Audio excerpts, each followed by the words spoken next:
Seat, please.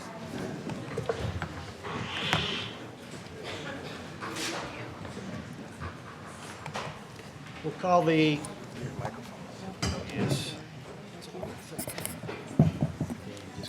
meeting to order. All the trustees are here tonight except for Trustee Hasland, who is, I know, out with with an illness. Otherwise, all the trustees are present.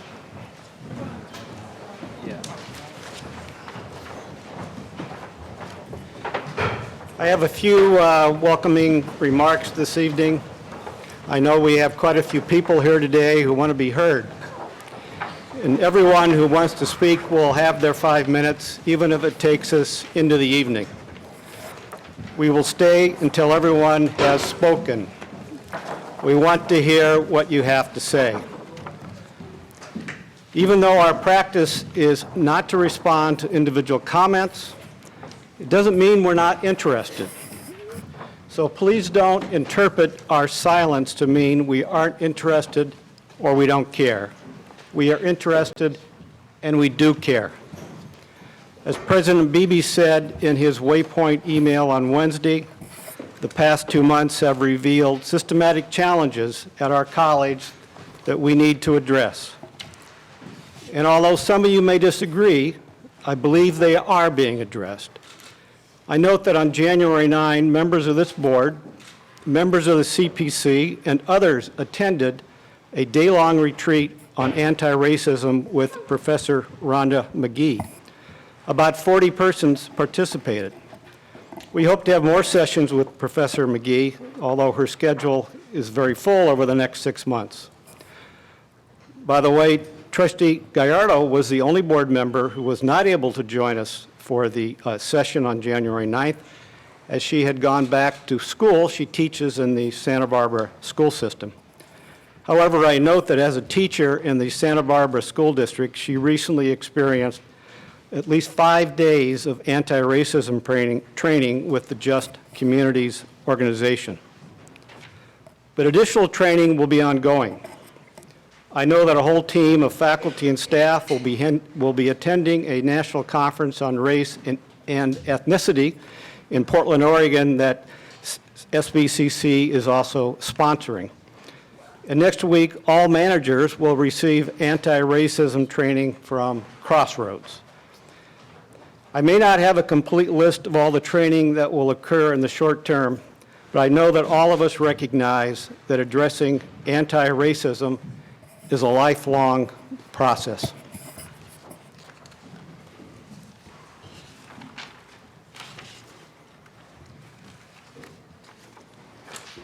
We have, I think, one recognition this evening. Yes, we do.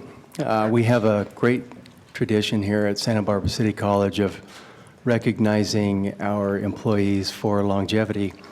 And the individual that I want to recognize this evening for 10 years is Dr. Melissa Marino. I know Melissa's here. Yes.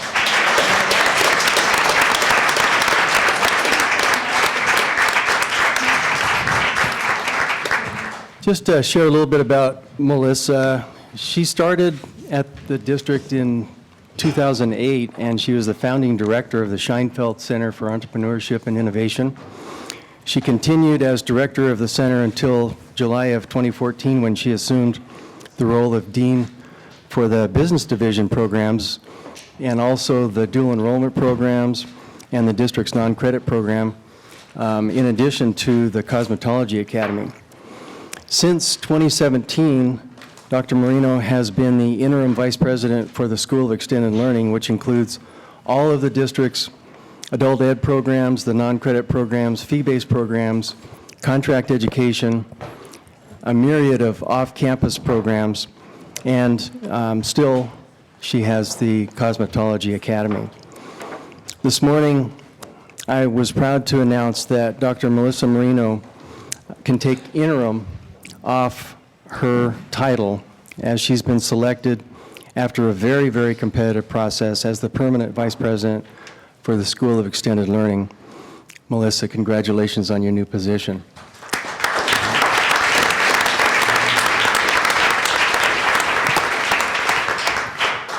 I reached out to her staff and to community members, just asking if they wouldn't mind saying a few things about Melissa. And I really got flooded with comments, and I can't go through all of them here this afternoon, or we'd be here for hours. But I do want to give you just a sample of some of these. Andy Harper, the senior director for the School of Extended Learning, who would have been here, but he's just recovering from foot surgery, but he said, Melissa not only champions the needs and progress of our students, she also generously and sincerely recognizes the accomplishments, professional development, and requirements of each and every member of her team. She is a remarkable and successful and much-loved leader who has told us that she feels responsible for both the success of the School of Extended Learning, but also for the happiness and health of her team members. Nobody else could have developed her team so efficiently or effectively in such a short amount of time to produce the incredible results that Melissa has. That's from Andy. And in my mind, Ken Harris, the Associate Director of the School of Extended Learning, may have summed it up best when he said, Melissa is totally focused on the needs of our students. No matter the situation, her first response is consistent. How does it affect our students, and/or how does this benefit our students? Melissa is a champion for student success. Melissa, for all these reasons and so many more, congratulations on 10 years of service to Santa Barbara City College.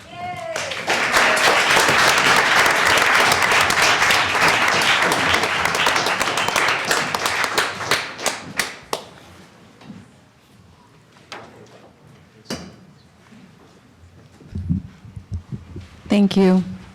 I want to thank my staff first and foremost, because without them, I wouldn't be here without their support. And I just have a wonderful and amazing team. Without our students, I wouldn't be here. And I also wanted to thank my daughter for coming today. And I, you know, it's hard to celebrate right now. And so I'd like to just take this moment to appreciate the courage of everybody here in the room, especially our students. So thank you very much.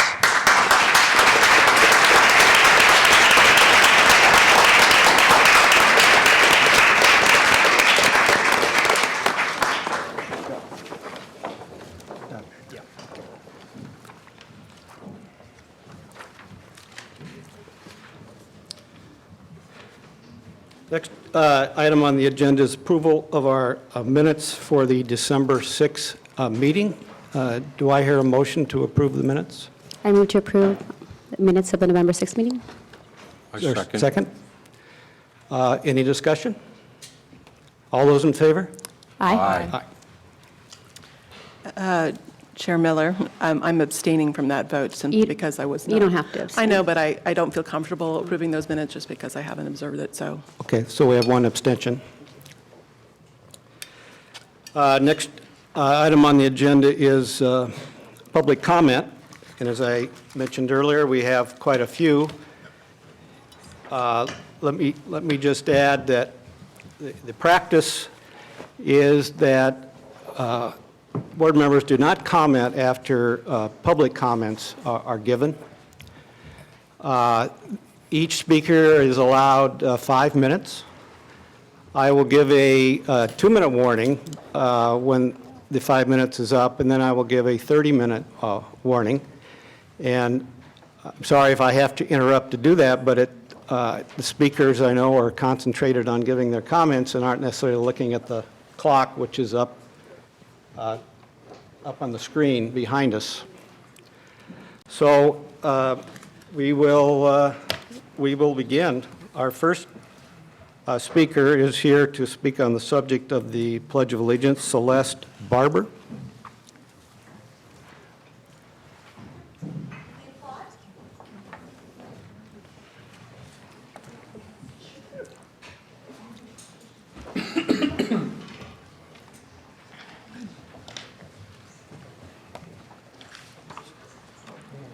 Can you hear me?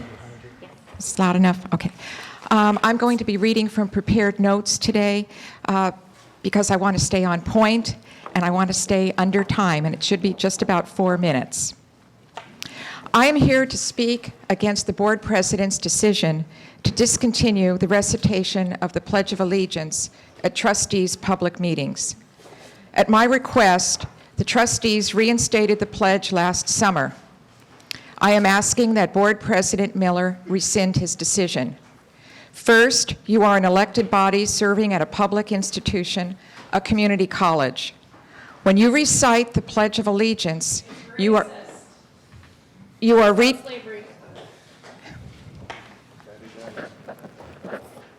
May I continue? Let's please allow the speaker to continue. At my request, the trustees reinstated the pledge last summer. Please stop the class. Please stop the clock until I can speak. Sir. At my request, the trustees reinstated the pledge last summer. I am asking that Board President Miller rescind his decision. First, you are an elected body serving at a public institution, a community college. When you recite the Pledge of Allegiance, you are recommitting your oath to uphold and defend our country's Constitution. For the record, I want the record to state that I am being interrupted. I am not being permitted to speak. I would ask that everybody please allow each speaker to have their say. Please continue. When you recite the Pledge of Allegiance, you are recommitting your oath to uphold and defend our country's Constitution. Secondly, no...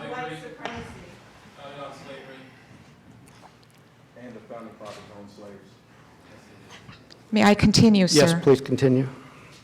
Secondly, no one is compelled to recite the pledge, nor are they forced to stand here when those words are recited by the body. I have never chastised anyone for that, nor have I witnessed anyone else do so for that matter. I don't like it, but that's one's constitutional right, isn't it? Where in the Constitution does it say that was to recite the pledge of allegiance? Point of order. Show me. Please allow the speaker to continue. Trustee Miller. I'm making use of my First Amendment rights. Excuse me, Ms. I'm so Barber. sorry. Yes, It's Trustee. hard to concentrate on what our speaker's saying. I move that until order can be established, that this meeting be adjourned. This is disorderly and disruptive. This isn't ending anytime soon. Is there a Second. Every meeting, we're going to be here. Trustee Miller, we can just recess as well for a couple minutes. But is there any discussion about the motion? Today, we got time. Trustee Miller, another option would be to clear the room and allow only the media to stay. But let's address the motion. Is there any, This is a public meeting. You're disruptive. is there any discussion on the motion? And it's adjourned. Trustee Miller, Yes, Trustee. I would Com- suggest perhaps we recess for a few minutes and perhaps come back. I would like to see. Elected officials. I'd like to see if we can get through some more speakers before we have to recess. But I would just speak in opposition to adjourning. I don't think we need to adjourn. As I said earlier, I want us to get through everybody's comments, and I'm asking for everybody in the audience to help us do that. Is there any other discussion about the motion? All those in favor? Aye. All those opposed? No. No. Okay. I If would we- just like to state that I'm not saying anything inflammatory.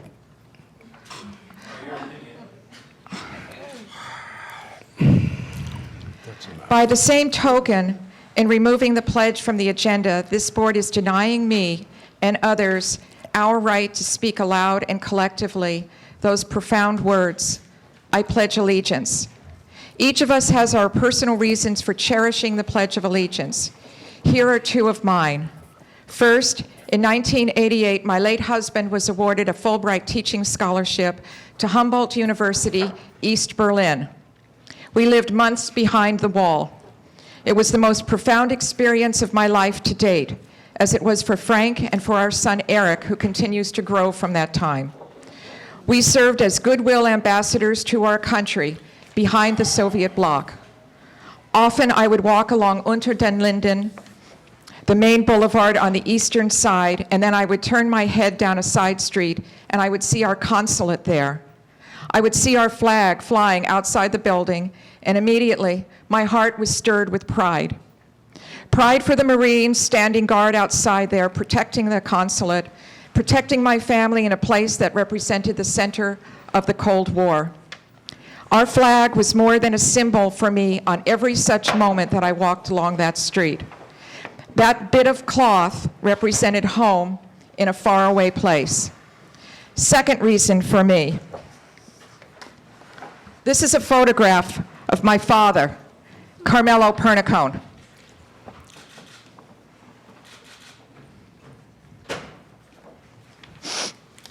In late December 1944, he took a German bullet in his lung. He lost 2 ribs as a consequence in very nearly his life. He fought in the Battle of the Bulge, receiving a Purple Heart and Bronze Star for meritorious achievement. After the war, my father studied to become an engineer in optics. Although his career was primarily in defense and aerospace satellites, he also designed the camera scope that is today used in colonoscopies. Yes, 30 seconds remaining. That's because I had timed it at 4 minutes. I was forced to stop. I think we stopped the clock. No, I timed it at home. It was Okay. 4 minutes. Well, please continue. I'm almost done. He designed the colonoscopy scope. He was willing at age 20 to sacrifice his own life for country, and he would later invent a device that has now saved thousands of lives. Those are 2 reasons why I recite the Pledge of Allegiance. I am going to recite it now because the flag is hidden. Because the flag is hidden, I'm holding up a flag. I would ask anyone who would like to stand with me. I pledge allegiance to the flag of the United States of America and to the republic for which it stands, one nation, under God, indivisible, with liberty and justice for all. That's all right. Point of order, come on. It's ridiculous. What a show. Thank you. Our next speaker is Denise Spangler Adams.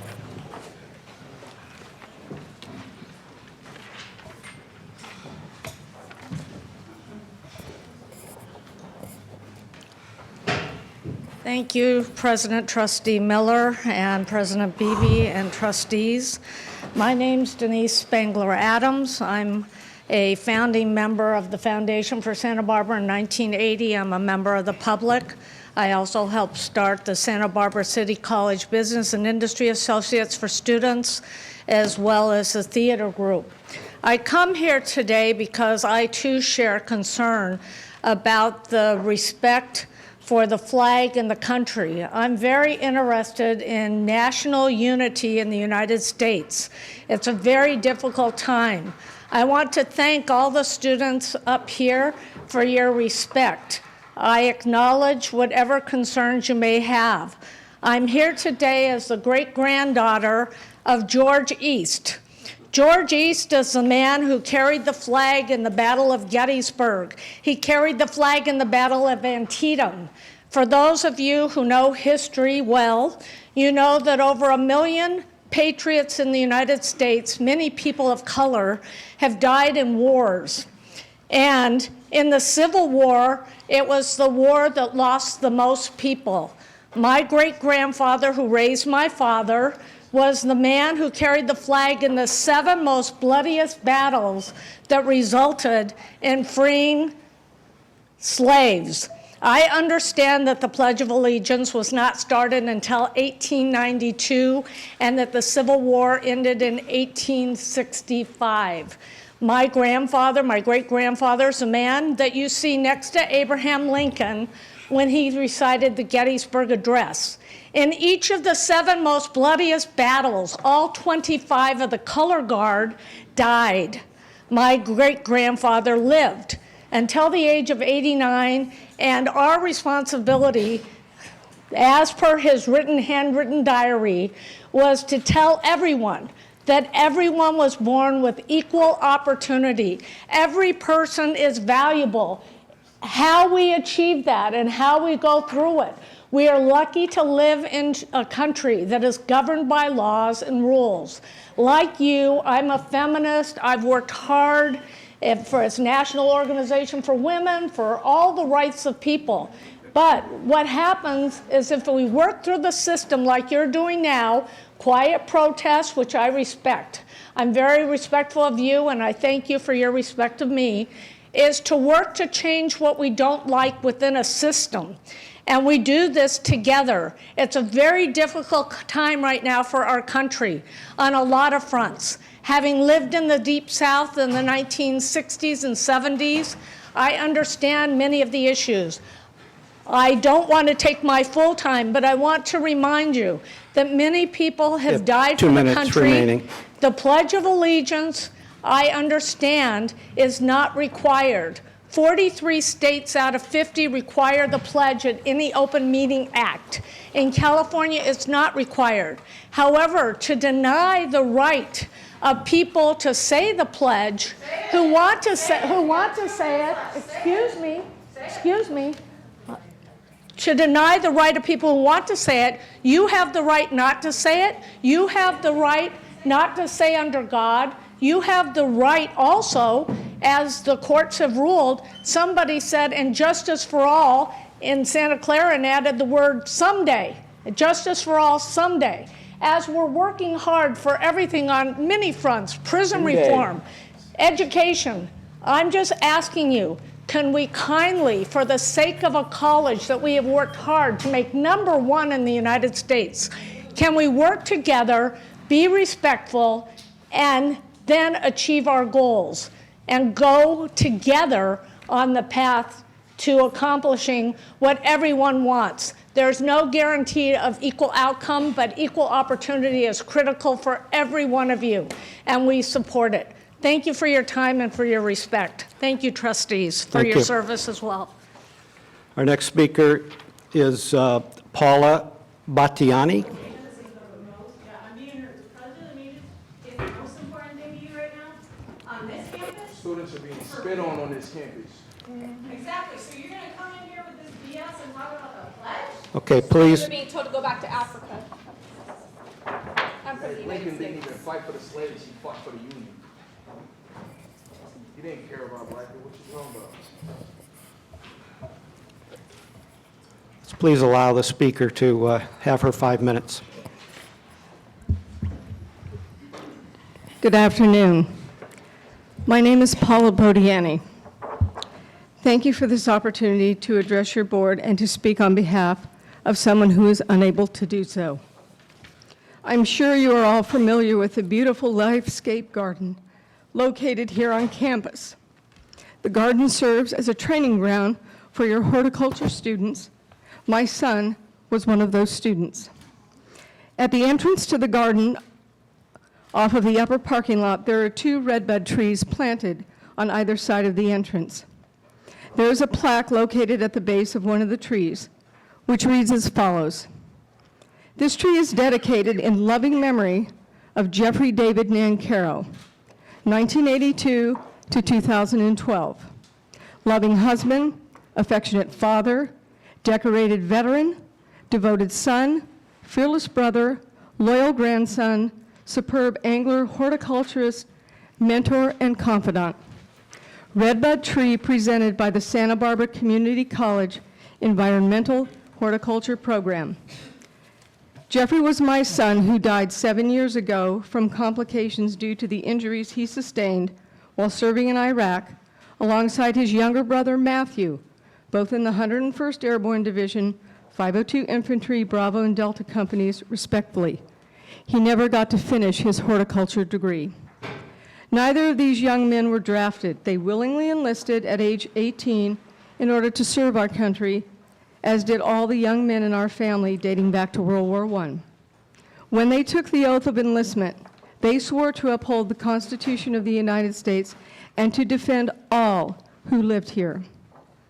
When they carried our nation's flag into battle and wore it on their uniforms, they knew that they were selflessly serving all of the people of our nation. The most difficult day of my life as a mother and as an American was when a young soldier bent down on one knee and presented the flag that had draped Jeffrey's casket to me, his young widow, and his 6-year-old daughter.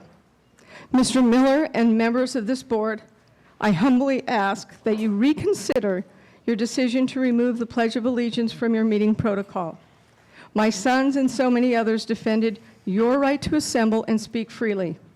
I would ask that you reverse this decision in honor of my son Jeffrey, our military veterans, and all of our active duty soldiers, many of whom are currently not being paid due to the government shutdown.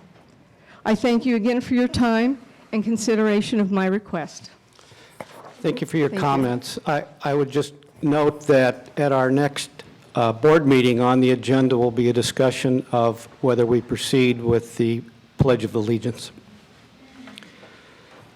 Our next speaker is Ray Amani.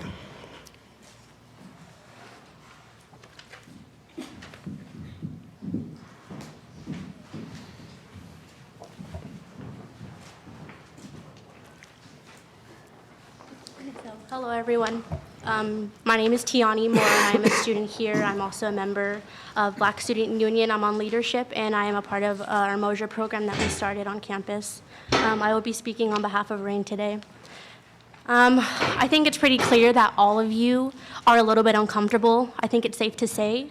I think you feel awkward, if that's the word.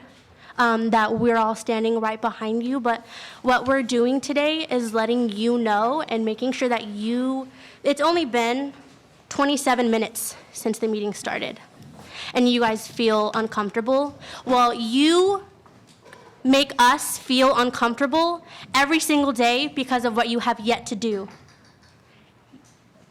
President Beebe, it's sad that you are president, and we are embarrassed that you all are our Board of Trustees members. You say you understand how your students feel. I work on campus. I spend 19.5 hours a week in the Student Services Building, where it's the hub of all students. Students coming in to get help, support. I have seen you once, and all of you, I've never seen you in there. I'm there all the time. I've seen you in there once for a manager's retreat. And while I was presenting, I was really excited to present in front of you, and you weren't even listening to me. You were on your phone, I remember. And I remember feeling discouraged that, I'm speaking in front of the president, and not every student gets to do that. And I represent this school. I'm the lead representative on this campus. I bring enrollment into this campus, and you all are causing me to not be able to do my job. How am I supposed to bring students into this school with what's going on with the current political climate of our campus? With a woman who is the vice president she's deciding to come back to work on Friday, when you all have a say in that. Whether you choose to release that to us, you all have a say in that.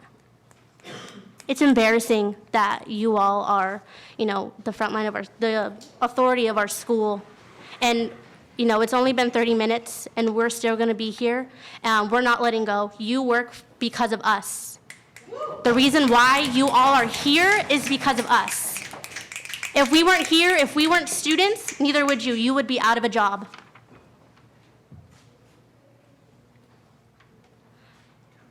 Many students and faculty that are here today are supporting us.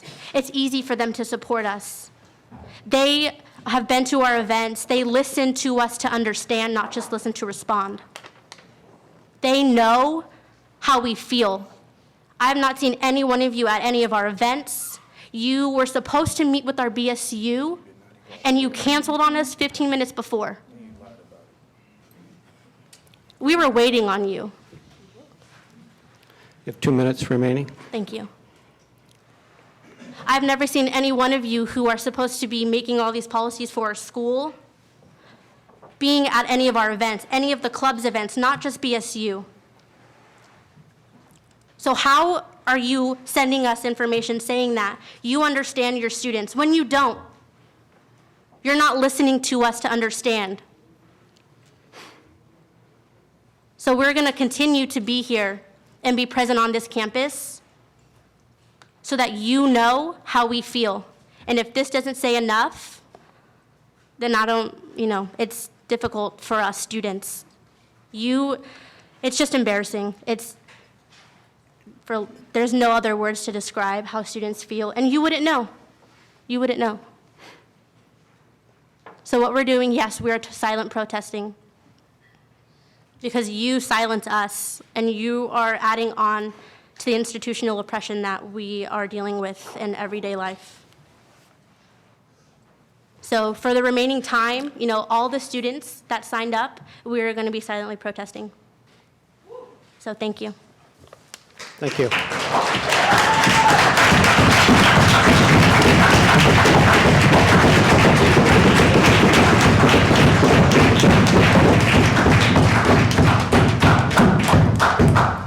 Next speaker is Lorenzo Vukbrdovich. Is Lorenzo here?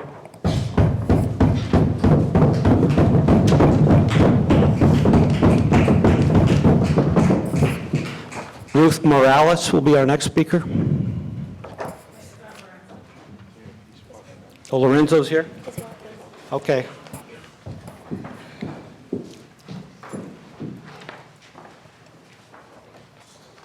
So that everybody can see, his sign says Students Against Injustice.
Thank you.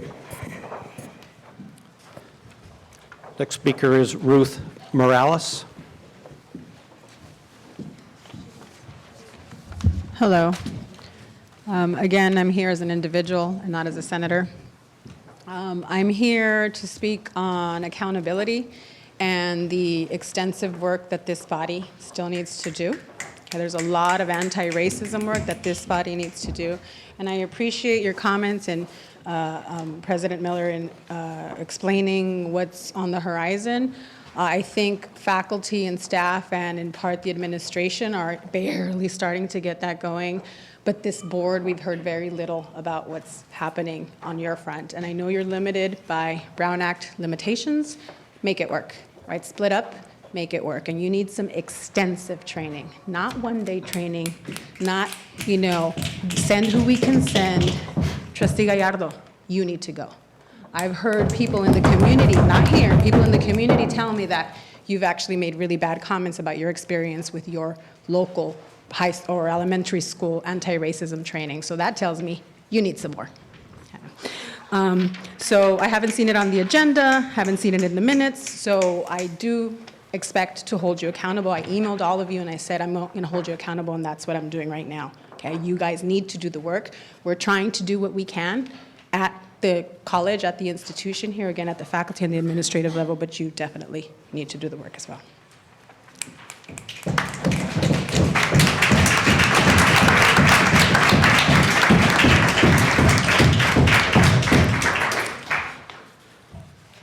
Our next speaker is Marzio Genovese.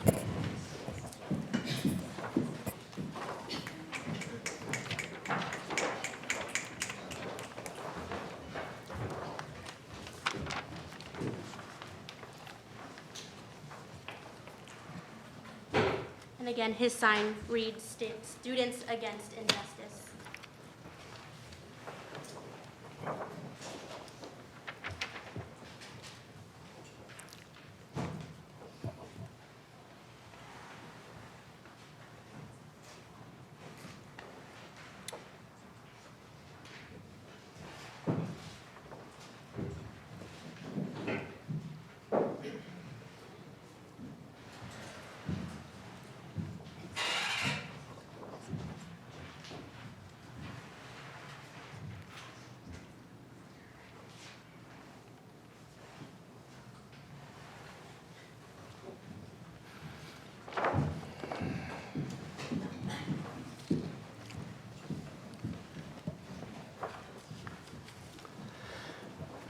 Our next speaker is Bella Taylor.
Our next speaker is Zachary Ortiz.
Trustee Miller, may I ask that you please bring order to the meeting? I need to scoot back, but there's no room to move. Yeah, try. I just asked, I said, no, I don't want to hit There's a nice hole. You're not, my foot's nowhere near you. Trustee Miller, Yeah, I if you could- respectfully ask that you bring order to this meeting. If you could please allow the members of the board to have sufficient room to move their Give us chairs. enough room. So why should y'all have some? Speaker has 1 minute and 35 seconds left.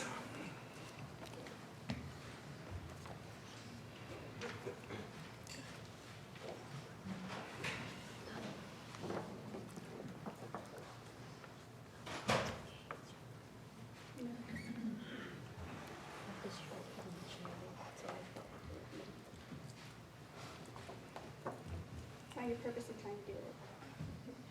No, I need to adjust my dress. Because she told you to? To adjust my dress? Because she told you to? What?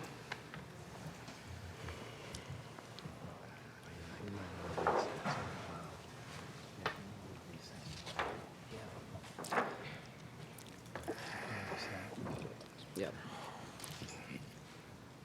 As soon as he's done. Recess in a moment.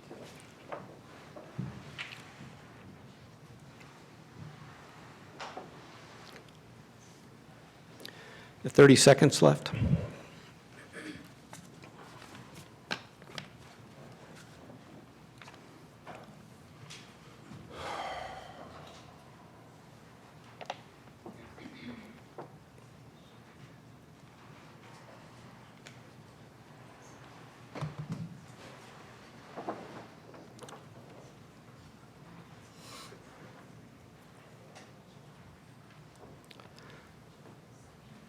Okay, thank you.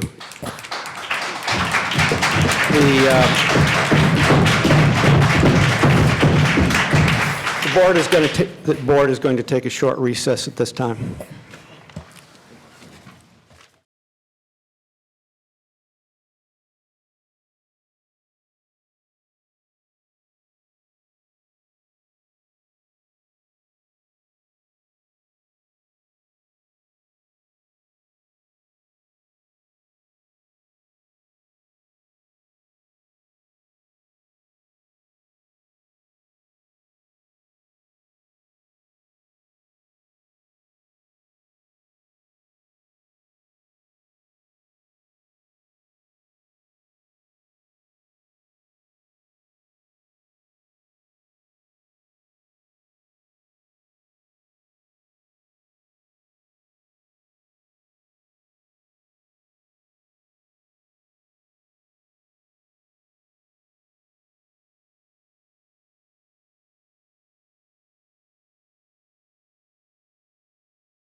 Okay, well, this board meeting is back in session. The recess is ended. Our next speaker is Najee Junes. I'm not sure I'm reading it correctly. Can I just say something before? Can I make a comment before the public comment continues? I'm sorry? Can I make a comment before the public comment continues? Sure. I would just love to say to all of the Board of Trustees members, these are our students. You should say hi. Don't be scared. They're here for you to listen to them. Please listen to all of them, whatever they have to say. Don't be scared. Don't feel uncomfortable. These are the students you represent. Say hi. Smile to them. Don't make faces. They're all here for you also. Thank you.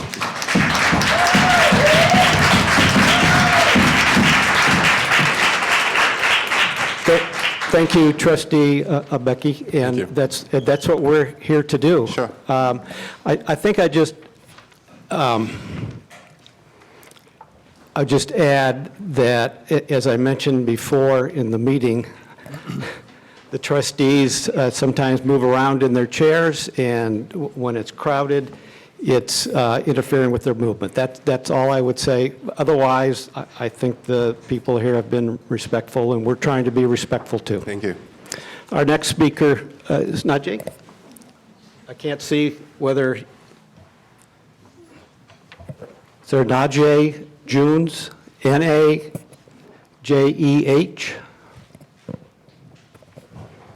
Okay. Is there Jason Harris here?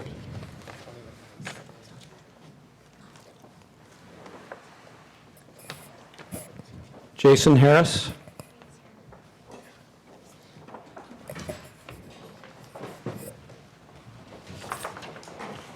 He's coming right now.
Michael Garcia.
2 minutes remaining.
Thirty seconds remaining.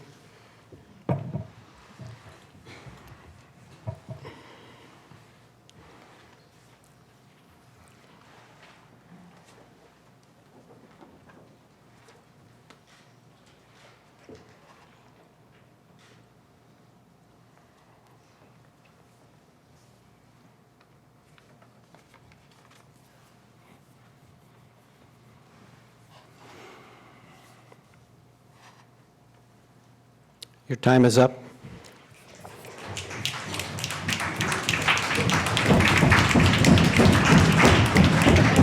The next speaker is Nia Reeves.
2 minutes remaining.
Thirty seconds remaining.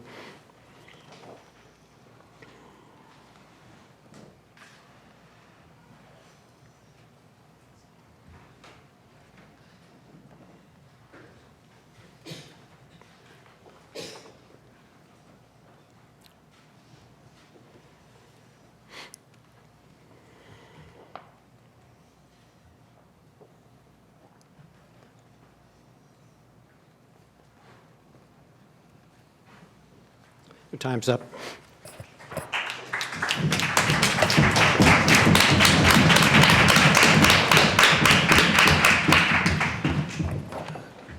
Jonathan Corrales.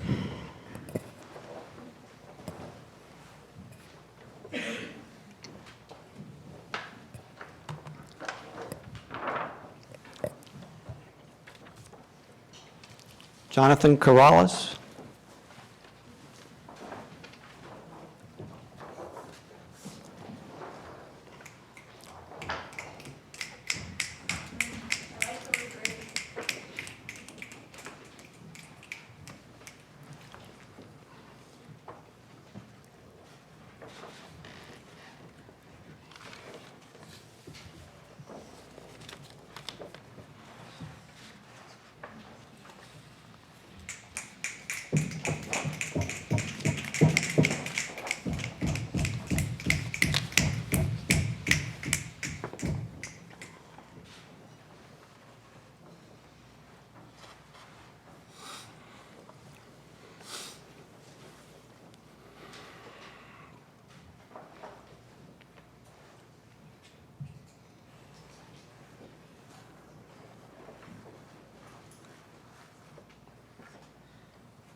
Next speaker is Ibrahim.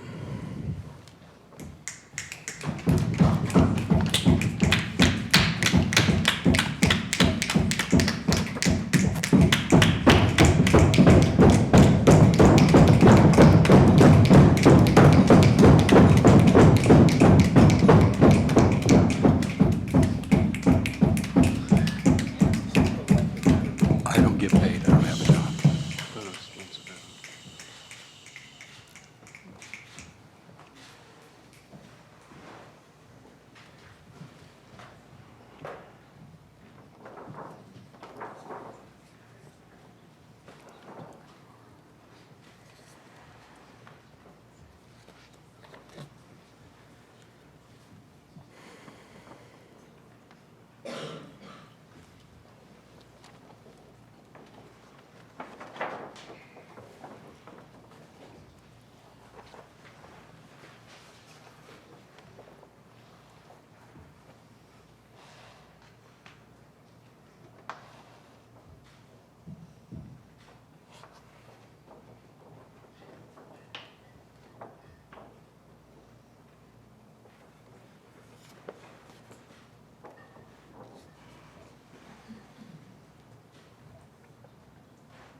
Two minutes remaining.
Thirty seconds remaining.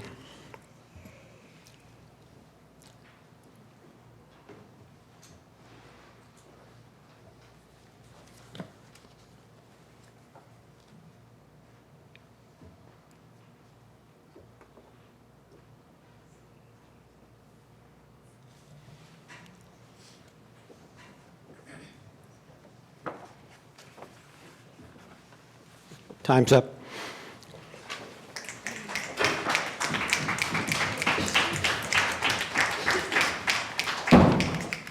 Don't skip her. Don't skip her. Tiana Mora. Thank you.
Next speaker is Mel Sykes.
2 minutes remaining.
There's 30 seconds remaining.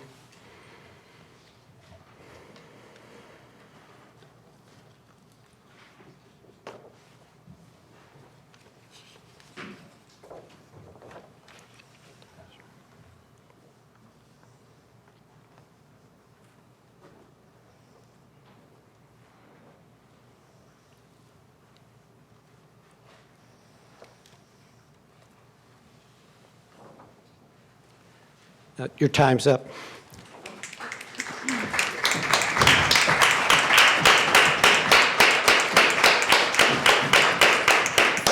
Next speaker is Titus Randall.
Our next speaker is Ariane Mitchell.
Our next speaker is Ezekiel Contreras Forrest.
Power to the people.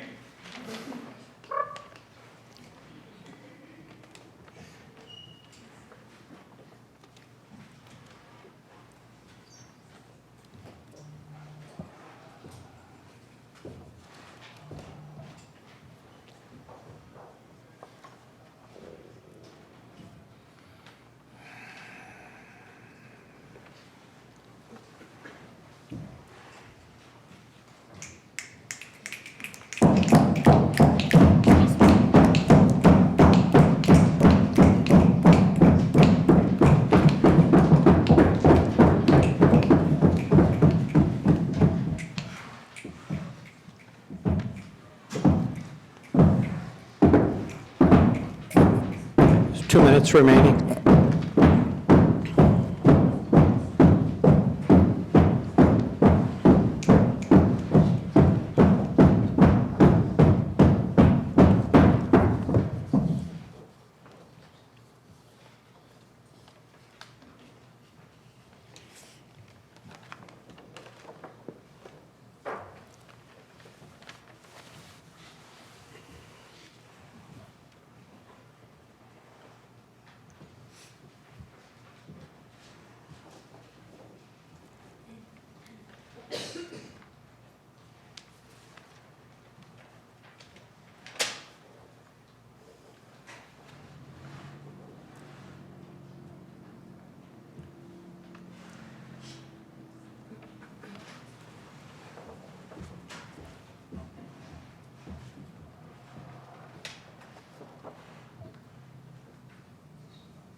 Thirty seconds remaining.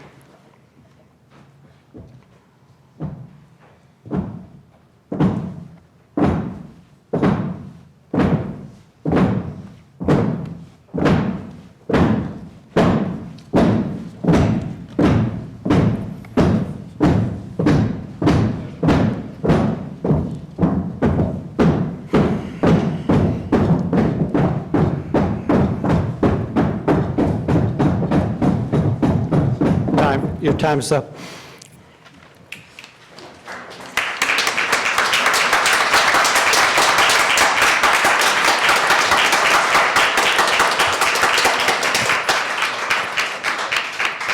Our next speaker is Sahara Castro.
With 2 minutes remaining.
have 30 seconds remaining.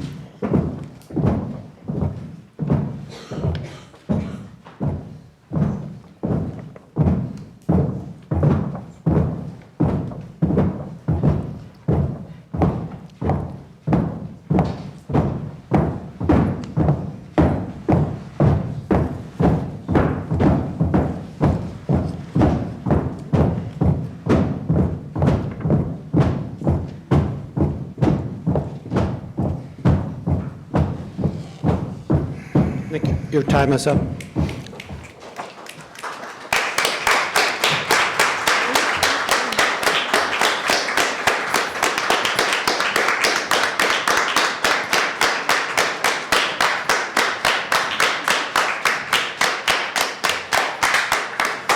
The next speaker is Akil Hill.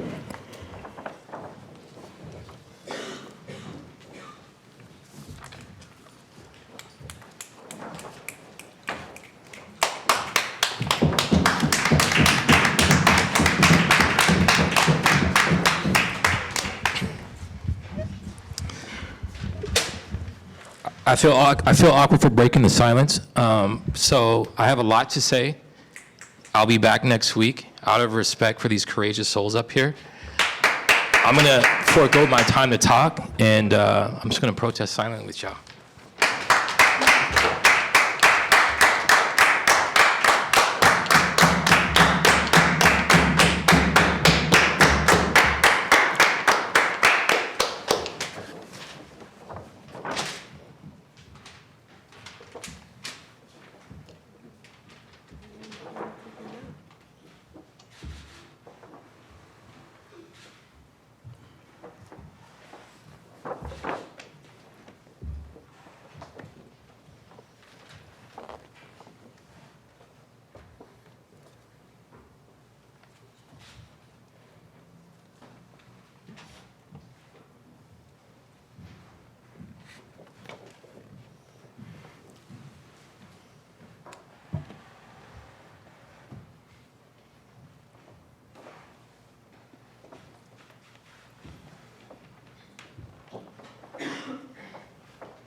There's 2 minutes remaining.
I would just like to take a few seconds to reiterate our demands.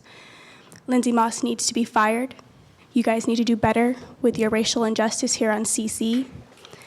And I also want Victoria Galadorado fired as well for the fact that she just ran over my foot at least 2 times and crocheted with Marshall Krongerner 30 seconds remaining. to run over my foot. So back again, Lindy Moss needs to be fired, and you guys need to do a lot better with your racial conflict at CC. Our next speaker is Julie Ann Brown.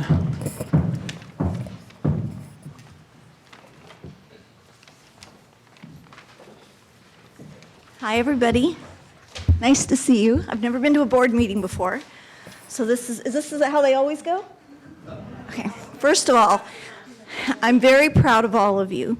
I'm a teacher, and some of my students are here, and I see your PowerPoints of your lives.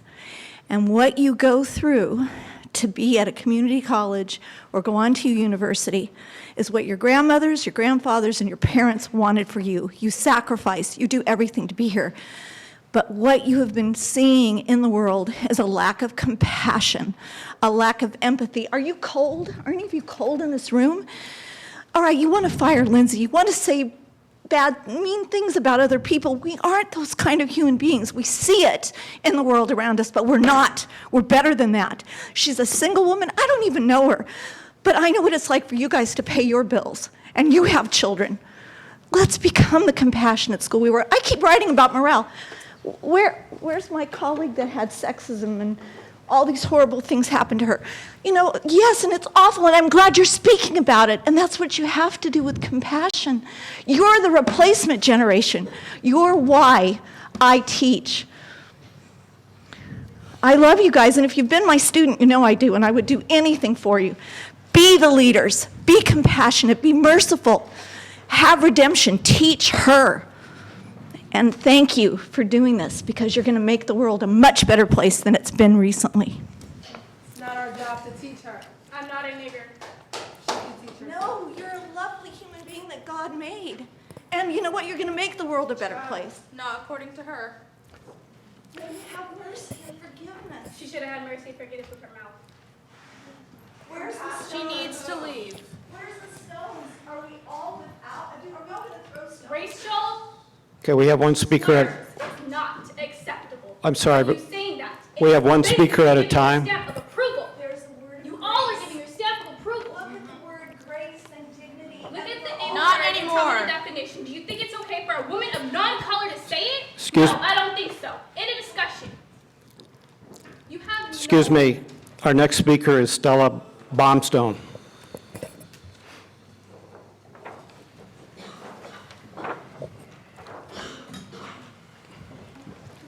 Is there a Stella Baumstone here? Okay.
2 minutes remaining.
Thirty seconds remaining.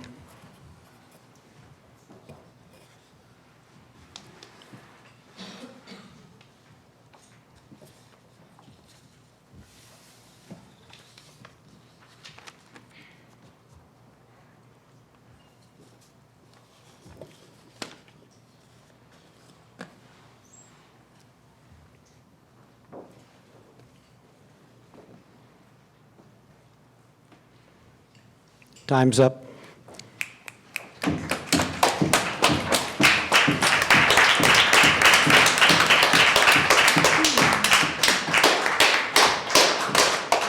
Next speaker is Simone.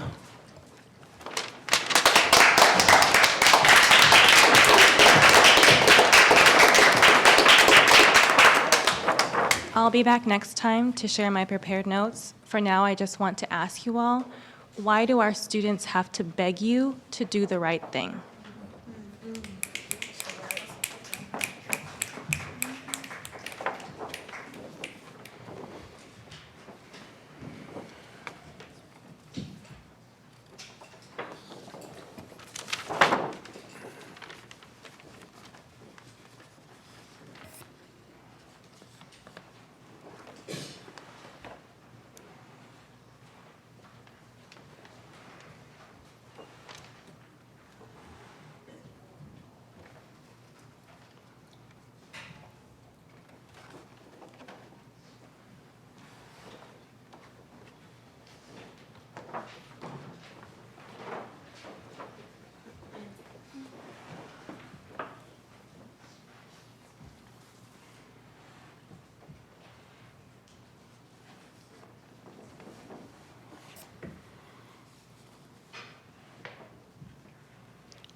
Our vision at Santa Barbara City College.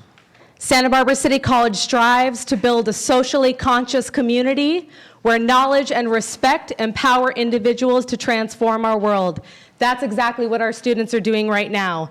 Our core principles: student-centered policies, practices and programs, participatory governance, a psychologically and physically supportive environment, free exchange of ideas across a diversity of learners, the pursuit of excellence in all college endeavors. Our students are living our mission and values. Our leadership is not.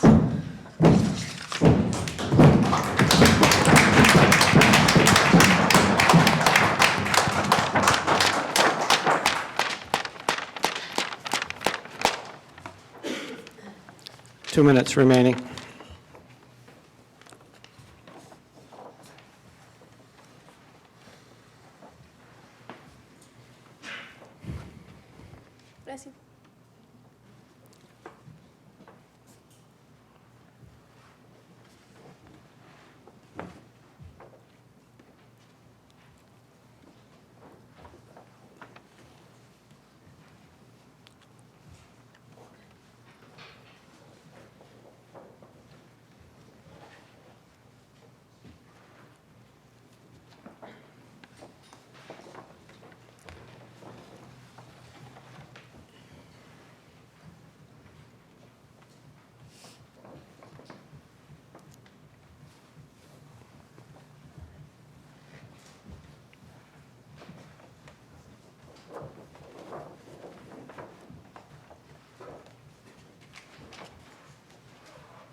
Thirty seconds remaining.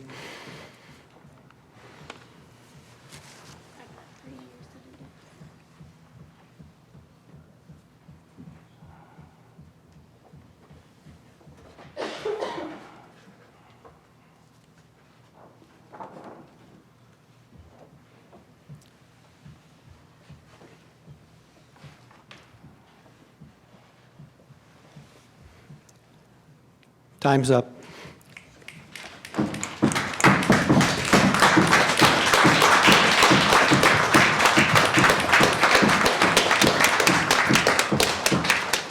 Sage Gaspar.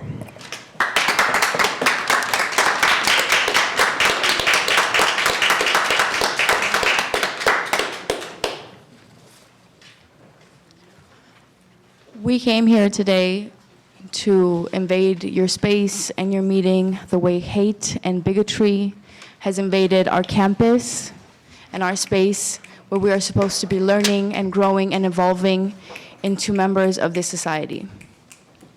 We cannot show compassion for those who don't show compassion to us. We are here fighting for our future where we have no room for hatred, for bigotry, for racism, where we will not let this slide the way the people before us have let this slide.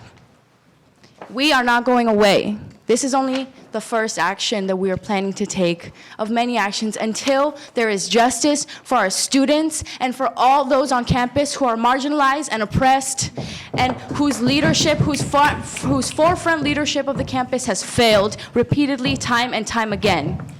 We demand that you fire Lindsay Mass. We demand more respect for the students, and we demand change on this campus.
2 minutes remaining.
Thirty seconds remaining.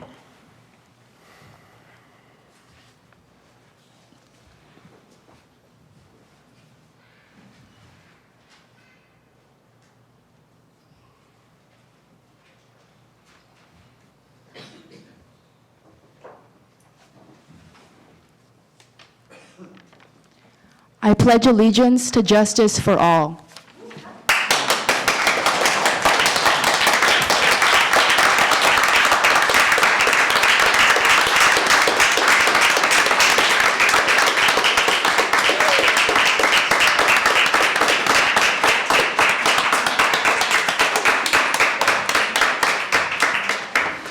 Next speaker is Ellen Carey.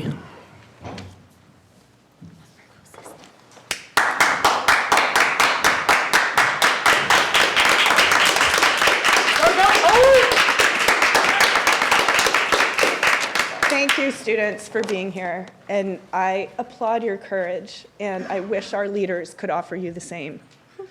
I'm here to speak about the campus climate and how the profound lack of moral courage among our highest leaders affects that climate. Your recess earlier is an example of your cowardice.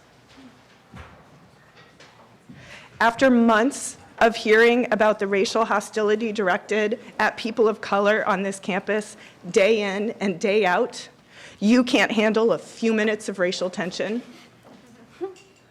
If you genuinely care about our students, staff, and faculty, learn to sit with your discomfort. You can offer them that. Trustee Miller, I thank you for your decision to remove the Pledge of Allegiance from board meetings, and I hope you stand by that decision.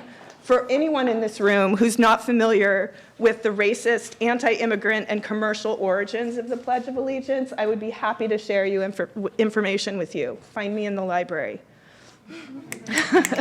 We have lots of information there. And please remember also that when white people speak about the public, we are usually picturing other white people.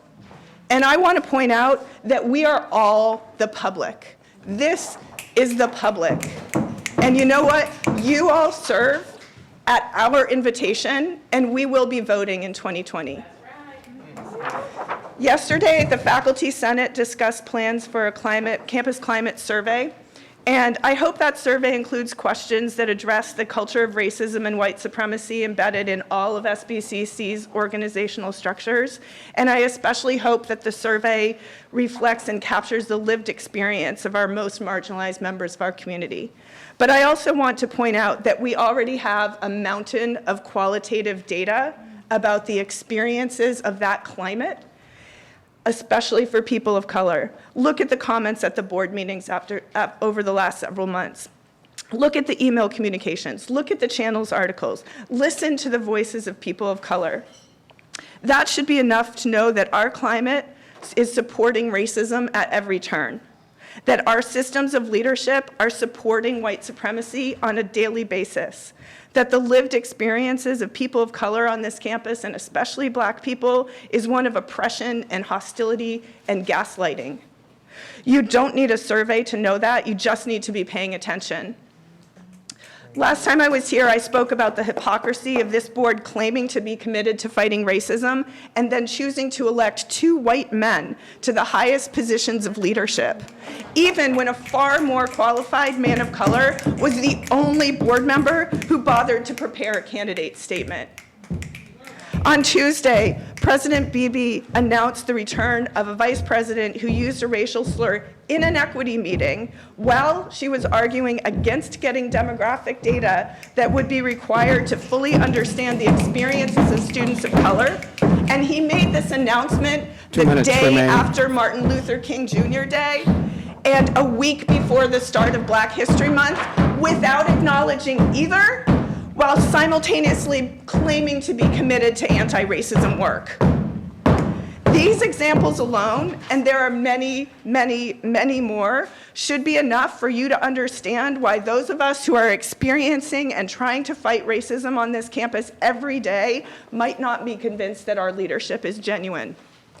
When the bodies that have power on this campus, including the board, the president, the whole administration, the faculty senate, the FA, the CSEA, do not take a moral stand and actually act against white supremacy and instead claim their hands are tied for a variety of reasons, we have a failure of leadership at all levels of our campus. When those of us who are white claim to not be racist but distrust the motives or judgment or reasoning or conclusions of Black people on this campus about what they need for reconciliation and reparation, we are failing in our work and instead upholding a system of white supremacy. Not long ago, we were considered the best community college in the nation. Think of the 30 people we seconds are remaining. losing because of our failure to live up to the standards we set for ourselves and the values we profess to hold. How long can we claim that we are number one? The gaslighting and hypocrisy have to stop. Either you, as leaders, begin to back up the claims of this institution that's claiming to support equity and anti-racism with all of your behavior, or you just admit that social justice is just a platitude and your true intention is to continue supporting white supremacy and systemic oppression. You can't have it both ways.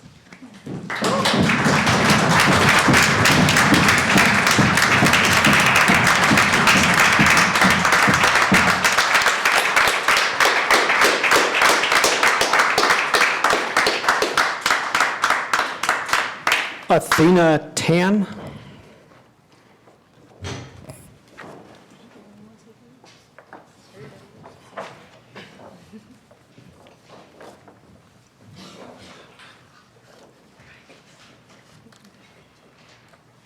I'm a former community member who moved from Santa Barbara recently. I'm only interrupting the silent protest of these student organizers that I've been admiring from afar today because I don't live in town anymore and I won't be able to address you directly at another time. I believe that as a public institution, SBCC has a mission to uplift the most marginalized and systematically disadvantaged members of its community. And I'm frustrated and disappointed that you, our elected officials, have labored so hard. You've actively worked for the past few months to silence and undermine the voices and experiences of Black students, staff, and faculty here at SBCC. You've showed no understanding of the legacy of systemic violence that Black folks in this country bear. You've repeatedly chosen to center your comfort and authority, even as you milk the hard work of your students of color to sell this institution for its equity and reap the awards of that.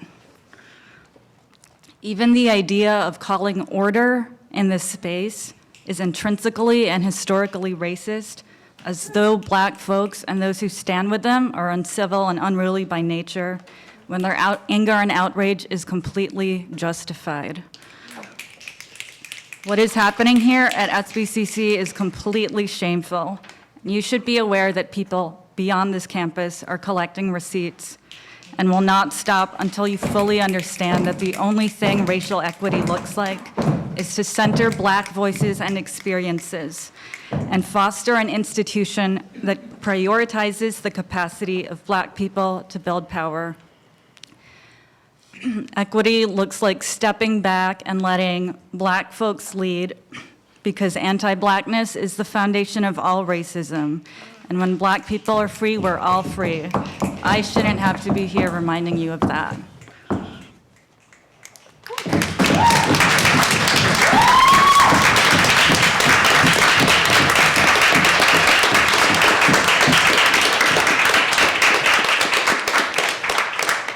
Next speaker is Robin Goodnow.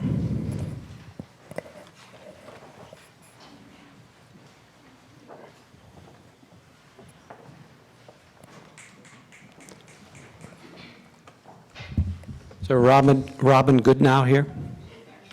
I'm sorry, I can't.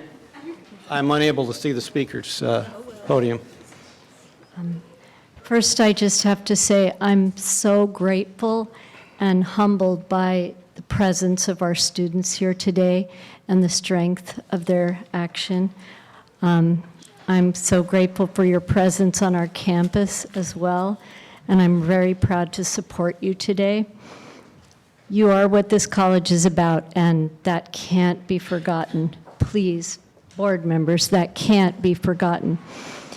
I'm here to be reading a letter on behalf of the SBCC Coalition for Justice. With utmost humility and respect, I will break the silence to read this letter on behalf of the coalition.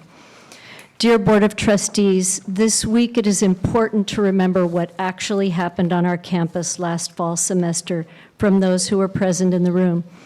On November 14th at the SBCC Gender Equity Workgroup meeting, Vice President of Business Services Lindsay Moss, a white woman, said the N-word, a racial slur that serves to dehumanize and oppress Black people and communities. Rather than stopping to acknowledge the egregious use of such a harmful word, Ms. Moss chose to continue speaking. Additionally, when a faculty member of color stopped her to address the harm caused by the use of this racial slur, Ms. Moss expressed her embarrassment, then proceeded to leave the room. Members of the work group asked her to stay so that we could have the opportunity to discuss her use of the racial slur and the harm that it caused, but she chose to leave. Several members of the work group, which included students, staff, faculty, and administrators, were deeply impacted by this experience and continued to discuss the harm caused for nearly 40 minutes. Within the last 5 minutes of the meeting, Ms. Moss returned with then interim Executive Vice President Pamela Ralston and proceeded to again state that she was embarrassed. Ms. Moss tried to explain herself, but she did not take the opportunity to listen to the experience of others. Today, the impact of a white vice president's use of a racial slur and her failure to hear the concerns expressed in the meeting by those who heard it continues, obviously, to have repercussions across campus. The recent decision to allow Ms. Moss to return to her position signifies that our current administration, both President Beebe and Executive Vice President Ralston, support the offender while re-traumatizing those,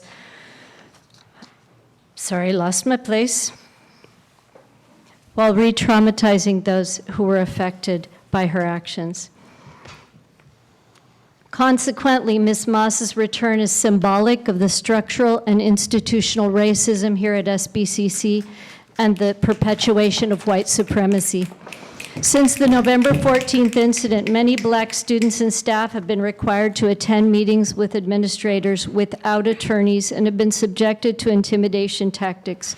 It is quite clear that our administration wishes to silence this group. Moreover, during several meetings held on Tuesday, January 21st, to solicit feedback from various groups on campus regarding the decision to allow Ms. Moss to return to her position, it was clearly stated that it was, quote, right and best for the institution to allow Ms. Moss to return. However, right and best suggests a privileging of Ms. Moss and not the people on this campus who've been harmed by this incident. In his email of Tuesday, January 21st, Dr. Beebe claimed that, quote, "the anti-racism work at the college is critical and will continue. It must," end quote. However, the President's Cabinet, SBCC Board of Trustees, deans, managers, committee, and work group leaders, as well as all other full and part-time members of the SBCC faculty and staff, have yet to undergo in-person anti-racism training determined necessary by the Equity Committee, the Black Faculty and Staff Association, and the Coalition for Justice. In short, this work has yet to begin, and thus will continue, seems to create a false narrative, since very little has been done since November 14th by our administration and campus community as a whole. The irony is also not lost that this administrative decision to allow Ms. Moss's return was announced the day after the Remembrance Holiday for Dr. Martin Luther King, Jr. As Dr. King stated, the function of education is to teach one to think intensively and to think critically.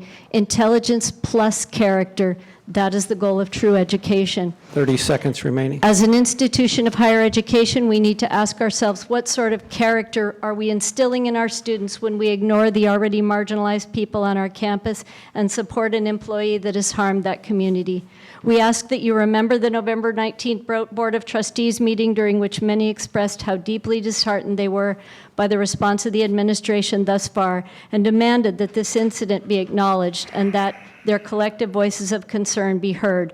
Several noted that our college mission is one of equity and social justice, but it is moments such as these which fundamentally challenge those goals.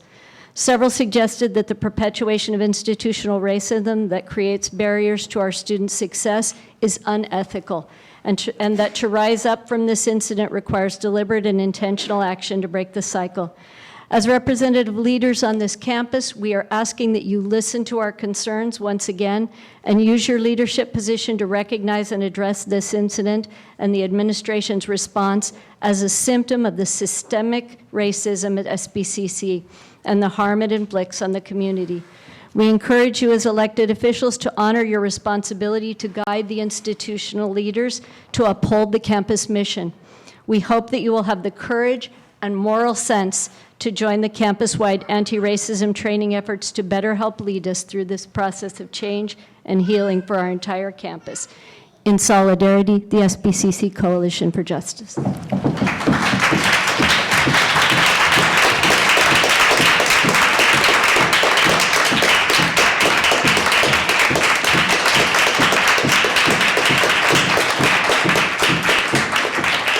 I have a speaker slip for an individual. I think the last name is Joseph, but I'm not certain.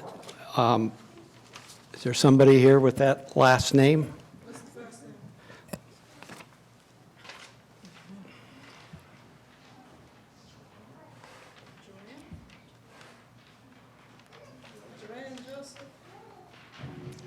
Is there a Joanne Joseph? Okay. I have one other speaker slip that I called earlier. I just want to call it again, a Najee, N-A-J-E-H, and the last name appears to be Junes, J-U-N-E-S.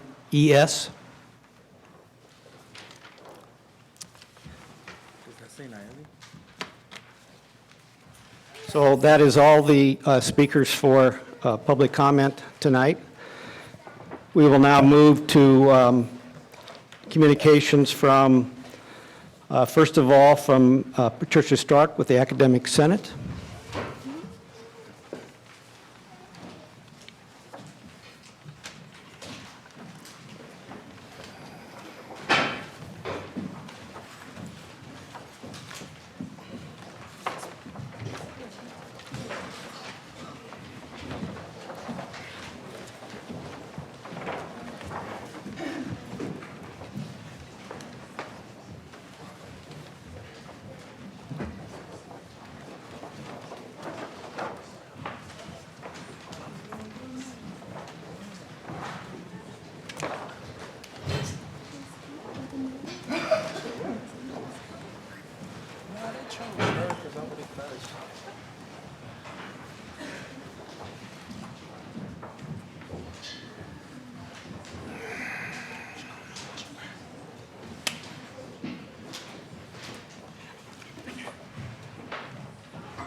Good evening. I'm going to attempt to give you a report from the Academic Senate over the last month. I have a presentation. I was not here in early November.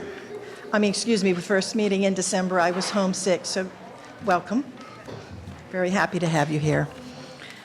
I'm going to talk about our two nominees for the Hayward Award.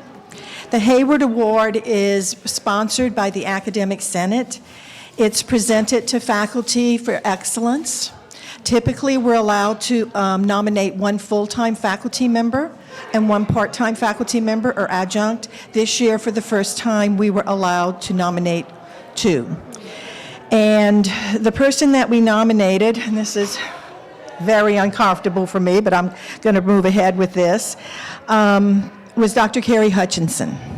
And I'm going to read from the letter that I wrote in support of her nomination. When Carrie came to the Academic Senate meeting to be recognized for this honor, she pointed out that she was receiving an award for anti-racism efforts when, and I'm quoting now, people of color had worked far longer and far harder and at much greater risk than she could ever do. She added that she would accept the award because of the opportunity it afforded to provide role models for anti-racism leadership. But she would only accept the award with recommendations that all members of the Faculty Recognition Committee, which nominated her, and the Academic Senate, which endorsed her award, engage in serious anti-racism training at our first opportunity. She also wanted, she said, to compel all of us to work harder to recognize the efforts of marginalized faculty members and bring them to the forefront. We can, she said, do better. I provided this anecdote to show one aspect of how this candidates, we're not allowed to mention their names in these letters, so I'm third person. Talking to white people about racism is so desperately important at our college right now. So many of us faculty, myself included, have seen ourselves as advocates for social justice. We would never consider ourselves on the racist spectrum. But our Black community and their allies are demanding to be heard and understood, and that their white counterparts acknowledge how we've benefited from the racism endemic to this country and our educational institutions. I'll just jump ahead to the end. The faculty on this campus is 3% Black, 19.5% Hispanic, and 71.3% white. This compares poorly with our student body, which is 4% Black, 37% Hispanic, and 44% white. Our administrative demographics are even more uneven. Is there any question that white people hold the power, the influence, and the responsibility to fight institutional racism at our college on every level? With the guidance of leaders such as our candidate, Dr. Hutchinson, we might have a chance to do that. And with her words, her actions, and her life work, she compels us to do so. Our second nominee was Roger Durling. I'm not allowed to use their names or anything in these letters that references Santa Barbara in order to keep, I guess, any conflicts of interest. So the nomenclature is a bit weird. Anyway, Roger Durling, I'm sure you all know him. He is the executive director of the Santa Barbara Film Festival. And I wrote it, this is going to be shorter. The adjunct professor whom we have nominated for the Hayward Award has brought the international film community to our small city and introduced world cinema to our students. He's been instrumental in developing our local film festival into a highly prestigious week-long event, attracting filmmakers from around the world to our city and to our college. The benefit our students derive from this relationship cannot be overstated. The list of how our candidate, Roger, mentors students and exposes them to world-class directors, screenwriters, producers, cinematographers, and journalists is rich and extensive. He routinely brings film experts to campus for classes and seminars. He regularly invites students to a program based at a local art house theater, which I couldn't name, where they view films before they are released and meet the filmmakers who are there to promote their work. Many of our film students have volunteered at the film festival, eventually earning internships, and many have continued to part-time and full-time jobs, all mentored by Roger. The link he provides to the film industry is a major reason the film studies program here, which did not exist 20 years ago, has become one of our more popular majors. We should be hearing within the next couple of weeks whether either of these incredibly worthy candidates has won this award. All right. Moving on to other business. This is very emotional, so I just really need to take a moment here.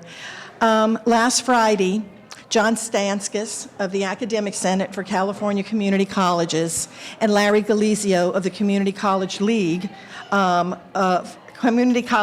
California, a group that supports boards and administrators, led at our invitation a 3-hour tech review. This invitation was supported by the administration. It required a fee, and Dr. Beebe had to sign off on it. And before they came, we had to fill out surveys explaining what it is we were inviting them in for. And we also, at the beginning of the tech review, we provided oral comments. And the question before us was our thin contract. And I've referenced this, and I know y'all are all familiar with this, but at Santa Barbara City College, many of the work and compensated-related items that other colleges place in the collective bargaining agreement and overseen by the faculty associations and/or negotiated items, here we have them in our administrative procedures. This came to a real head this fall when the administration began enforcing the limits on the number of units teachers could teach. It became very contentious. We began to wonder, does this belong in the purview of the Senate or does it belong in the purview of the FA? We also had many other questions. What they told us, without telling us what to do, they gave us information and told us that our thin contract is very unusual, and they did make, I think, inarguably, a very strong argument that compensation and work-related items should be in the collective bargaining agreement, not in APs. Oops, sorry. This is important.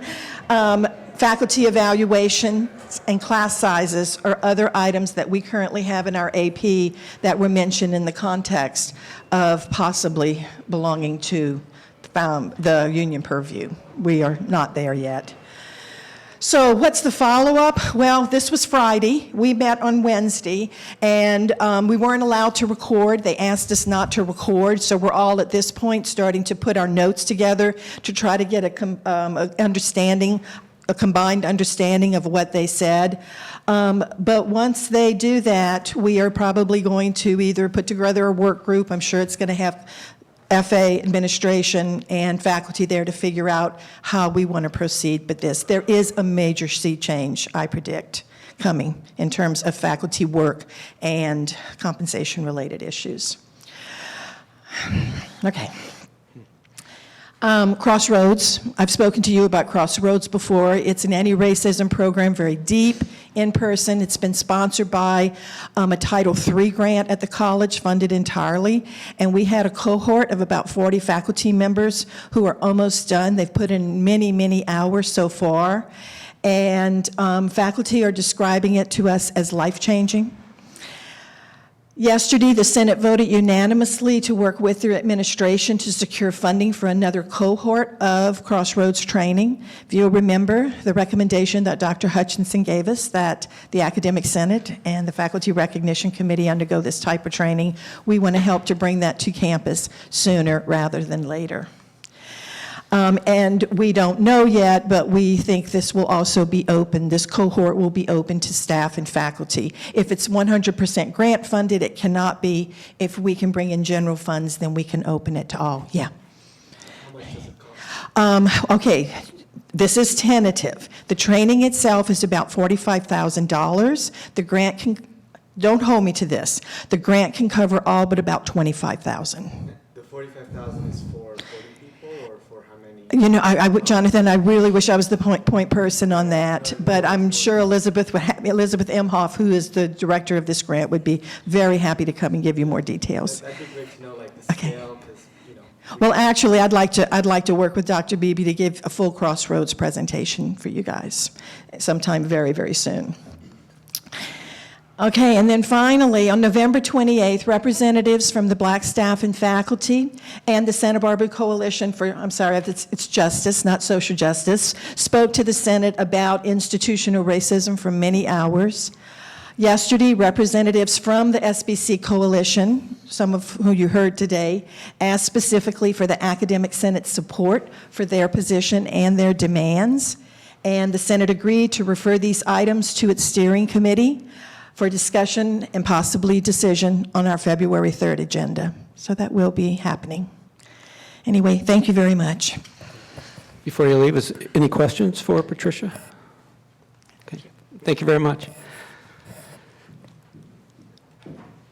I don't see Josh here. We haven't had any meetings, so there's no report to give. No report? Okay. Thank you. Thank you. Liz, is there a report on classified employees?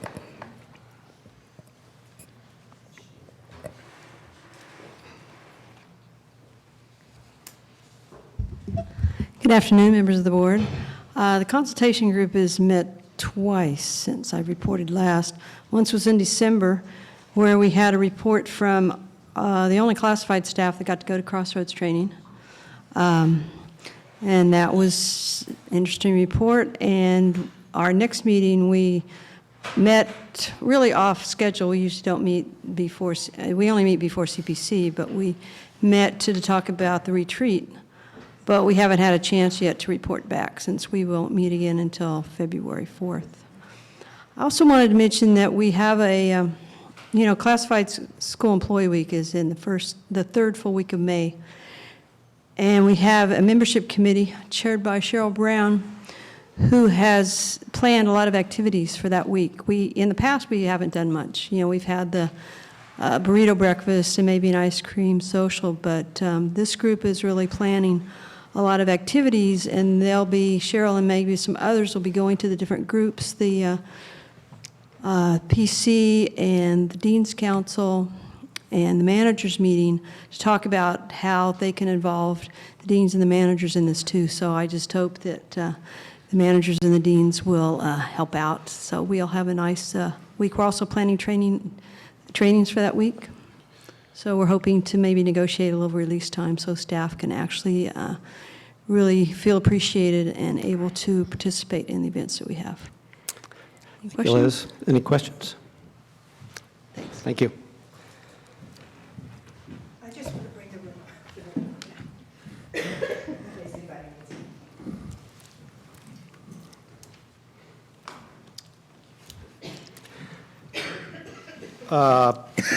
Superintendent President Beebe?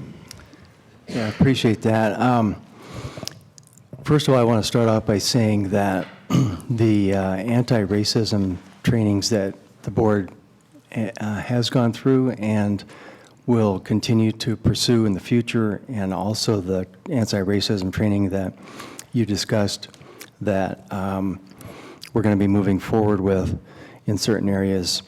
Ultimately, the goal of all of this is not to have that be something that's separate over here, but actually integrated into all that we do at the college, all the different initiatives that we have, so that it's not separated out and looked at as something that's a separate item of some kind or another, but it's part of what we do every day. And so with that in mind, I wanted to give an update on several initiatives that we have going on this spring that are important for the board to know about.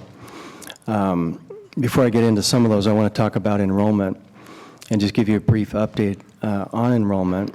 Since we're 10 days into the spring semester, overall, and this changes as we move along and things settle down and students find the classes that they're needing. But overall, our enrollments are slightly down. In general, we're still experiencing declines in enrollment, and that's not unusual for just us, but colleges across the country because of the robust economy are experiencing lower enrollments in different things. Now, when you really drill down and look at different areas, for example, dual enrollment is relatively flat right now. We won't know what those numbers are going to be like until towards the end of the semester. Also, the non-credit enrollment is actually predicted to be up, but again, that's positive attendance, and so we won't know what those numbers are going to be like until we get to the close of the semester. So just some general ideas about where we are right now. We'll get you some more information as things start to solidify. Accreditation, as you know well, is one of those processes that it's really important for the public to be able to evaluate the educational standards that we have in our institution from an independent accrediting agency, and in this case of our independent agency, that's the Accrediting Commission for Community and Junior Colleges, or ACCJC. This process takes place every 6 years, and we went through this complete self-study and reaffirmation of accreditation in the spring of 2016. I tell you this because the self-study, the comprehensive self-study that we go through as an institution will take 1.5 to 2 years to complete and to do a really good job on it, which is what we're intending to do. And so we're gearing up for that self-study, the development of that self-study right now. And there's a team of us that are going to be going to the ACCJC training on standards and processes on February 12th in Los Angeles. You should know that Dr. Pamela Ralston is our accreditation liaison officer, and I know that she's gearing up for all of this as well. We've been working on pieces of it already, but this is a long-term process. The other thing I wanted to give you an update on is the student-centered funding formula. You know that Governor Brown signed a new funding formula for community colleges. It's made up of 3 components: the traditional enrollment component, a supplemental allocation component, which relates to the number of low-income students that we serve in the institution. And then the third element is a student success allocation component, which relates to the number of degrees, the number of certificates, the number of transfer students and such that we have in the institution. Now, those are the components. The weight of those components is parsed out such that right now, 70% of the funding formula is on the enrollment component, 20% of the funding formula is on the supplemental allocation, and then the final 10% of the allocation is on the student success allocation. That kind of weighting of the formula is not as advantageous for our college as it will be when it's fully implemented. When it's fully implemented, it'll be a 60%, 20%, 20% allocation, which weights more of the funding towards the student success allocation piece, which we excel at in terms of the numbers of degrees, certificates, transfer, and such. And also, well, the 20% for the supplemental allocation for the low-income students, that stays at 20%. So ultimately, after 3 years, when that's fully implemented, the college will be benefiting much more robustly than currently, where it's really based on enrollment. And as I just explained to you, our enrollments are not increasing, and we haven't been expecting them to increase. The other thing I wanted to give you an update on is AB 705, and I had a chance to speak to Dr. Ralston about this, and this is a big topic, a complicated topic, and one that we want to be able to put on a study session sometime in April, I think we were talking about. But the idea here is that it's incumbent upon the college to be able to maximize the probability that a student will enter and complete transfer level coursework in English as a second language, and mathematics within 1 year.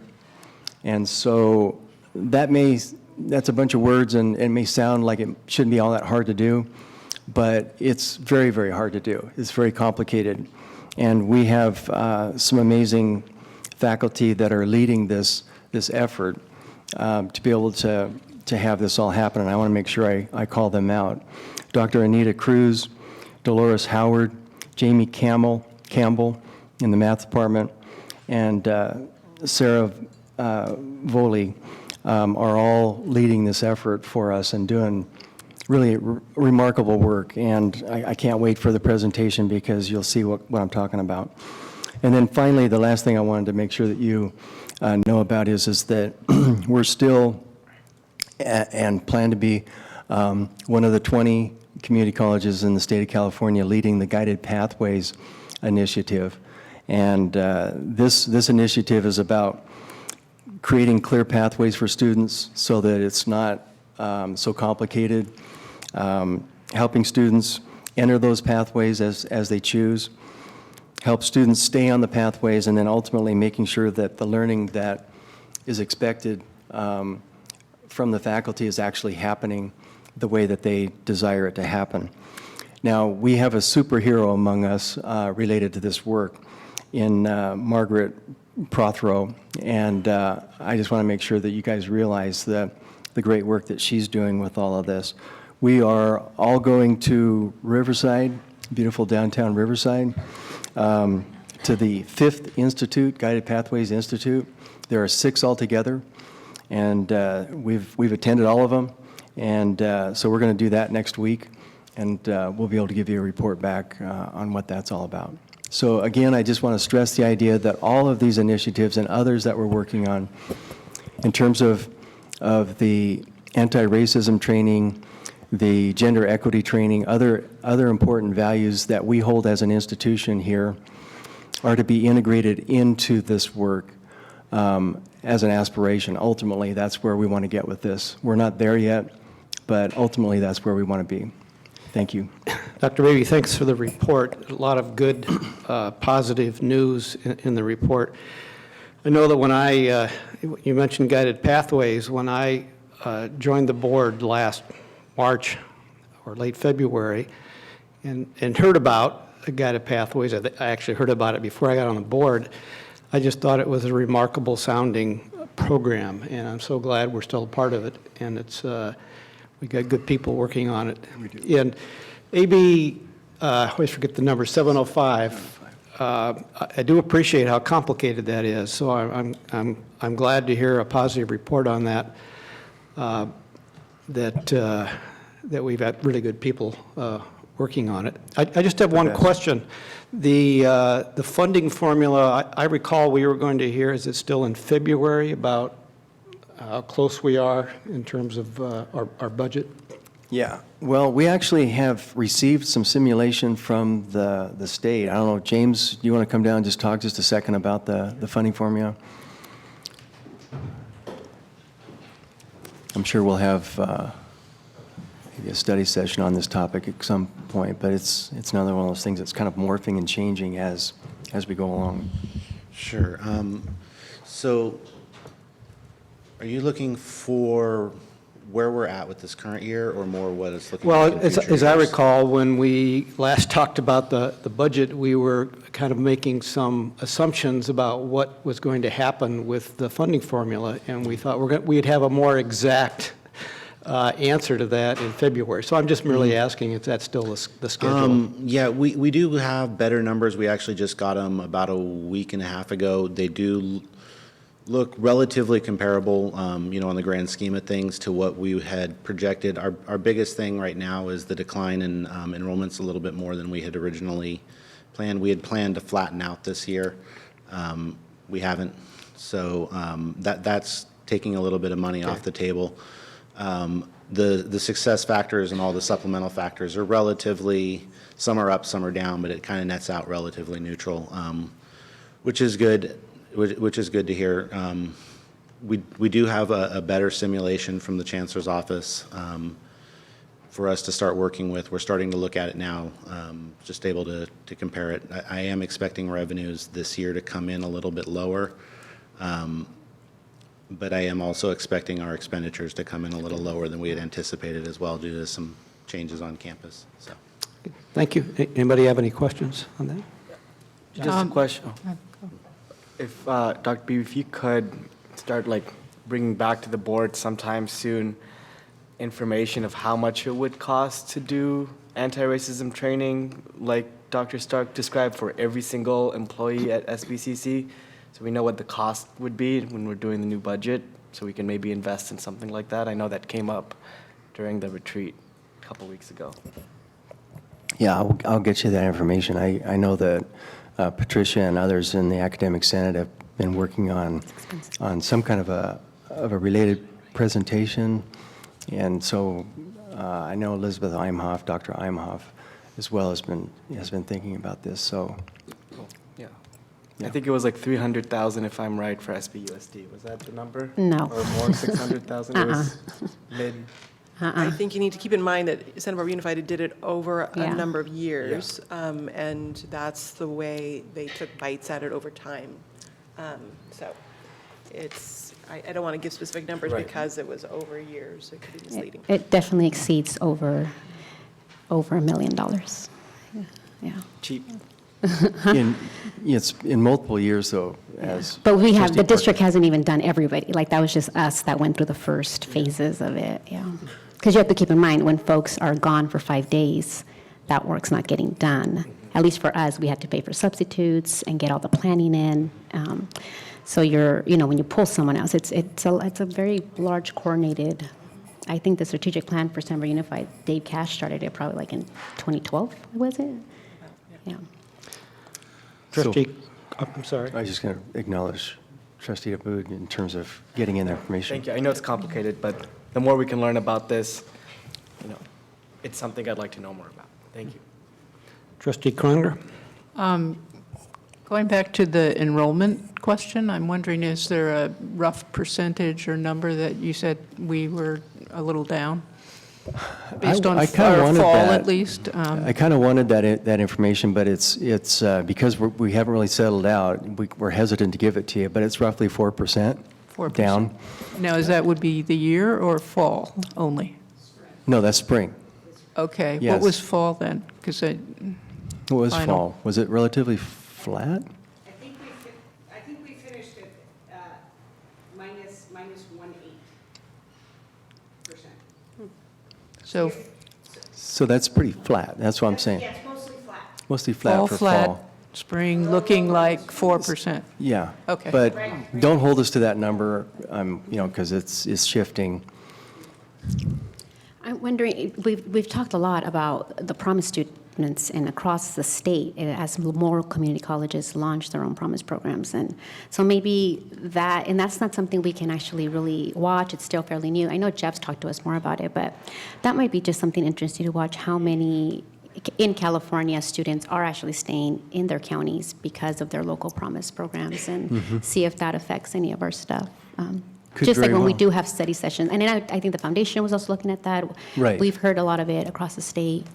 I know Z's looking at it, the foundation, like you say, Jeff Green's looking at all of that. He'll be here next board meeting, so I maybe mean, we we're can still add Santa that to our Barbara, topic. so people want to come here. But Yeah. it's interesting to see if that is, in fact, a variable for us or not, because we're a coastal community like Santa Monica. I believe it will be, as time rolls along. Trustee Nelson? Thank you. When it comes to the statistics and the percentages are being down or up on enrollment, will we be able to pretty soon get information on the makeup of the decline, say it was 4% or whatever it is? Like how many of them are non-residents, or out of area, or non-residents in the state, or, what makes up the decline? Where did it happen? Or, is it across the board? I'd like to know if that range of statistics has varied from the past when there's a decline. We can put that together at the end of the semester. By the way, international student enrollment has been declining, as it has for colleges and universities across the U.S., just relative to the climate and such. But it's also impacted us negatively as well. Okay. Yes.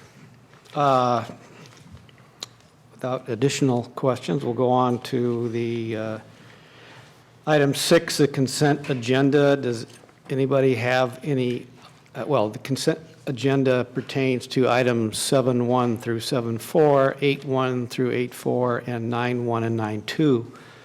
Does anybody have any items they would like removed from the consent agenda? And if not, do I hear a motion to approve the consent agenda? I so move. Is there a second? Second. Okay. Any discussion? All those in favor? Aye. Okay, the next item, give me a moment to flip my pages here, is 10.1, non-resident tuition fee. And do we have somebody to present on that? Well, I can talk a little bit about Okay. it, and if you guys want to drill down further, we've got James standing by. This is something that we are presenting to you every year in terms of the non-resident fee. We get the notice from the Chancellor's office just before the holidays.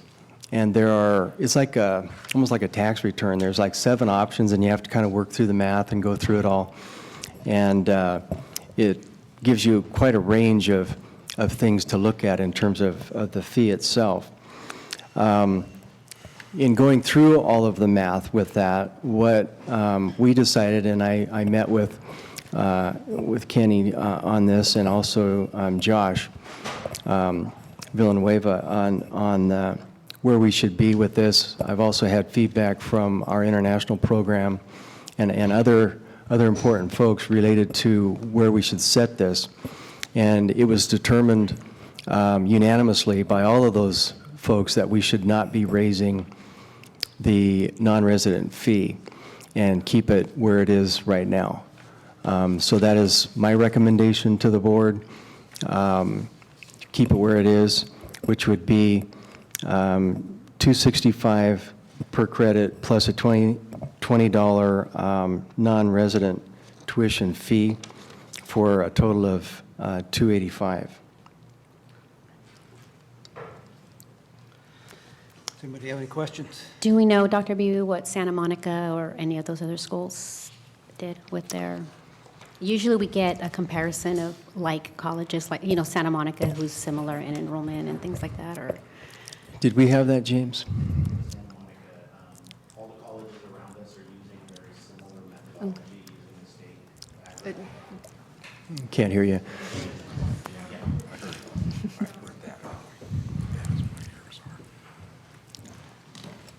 Thank you, James. Sorry, we're making you go walk up, down. I should have guessed. So I didn't get Santa Monica colleges. Everybody's kind of determining it right now. It's due by the end of February. I think we're supposed to submit it in the middle of February, which is why we're bringing it to this meeting. Almost every college I talk to is planning on doing the same thing we're doing, which is using the state average at the 265. We can do anything, a range between the state average is kind of the floor. That's what they're saying. You can charge either this or your cost of education. Our cost of education happens to be a little higher than the state average, which is why we're using the state average. Allen Hancock, I think, is using 264. Quest is using the state average. Ventura said they thought they were going to use the state average, but they hadn't made up their mind yet. So it's kind of, it's always up in the air, and everyone's talking to each other saying, what are you doing? What are you doing? And like I said, like Dr. Beebe said, we really felt that we should keep the fee the same. It worked out with just leaving it at the state average, and we kind of left it at that. No, thank you for that research. I mean, we rely a lot on your recommendation, and I don't know if we ever really had the capital outlay fee worksheet in the past, but I think that that's helpful to see just the overall cost of that program. So, I mean, it's good. Yeah, I would have asked as well about Santa Monica. Really, that's our key comparison point, not so much the other colleges, which don't have much of a population of international students. Santa Monica has a lot. And I think last I looked, we were number 2 to them. So understanding that comparison is more meaningful, I think. And I would also just comment that I really don't think there's much evidence that the amount has to do with how many students choose to come. I mean, it seems more to have to do with the political and the overall, as you mentioned, Dr. Beebe, everybody has had drops in students. And so it's kind of a national college environment that we see. Our percentages, I look back at our budget, percentages have been stable relative to the overall college size. So I don't think we're seeing anything unusual relating to that. I don't know if I may. Go ahead. I don't know if I'm willing to declare that it's an inelastic demand curve such that you can raise the tuition and not have any effect on enrollment. I'm not sure that we have enough evidence to be able to declare that. I don't anyway, which is what I think you might have been suggesting.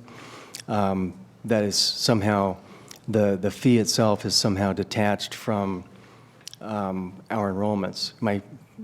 I think there's a point at which that may happen, but I don't think there's any evidence on the other side, is what I'm saying. I mean, our description here is that raising it would lower enrollment. I'm saying I don't think I see evidence for that either, because it has been stable as a percentage of our overall enrollment and because of the national trends.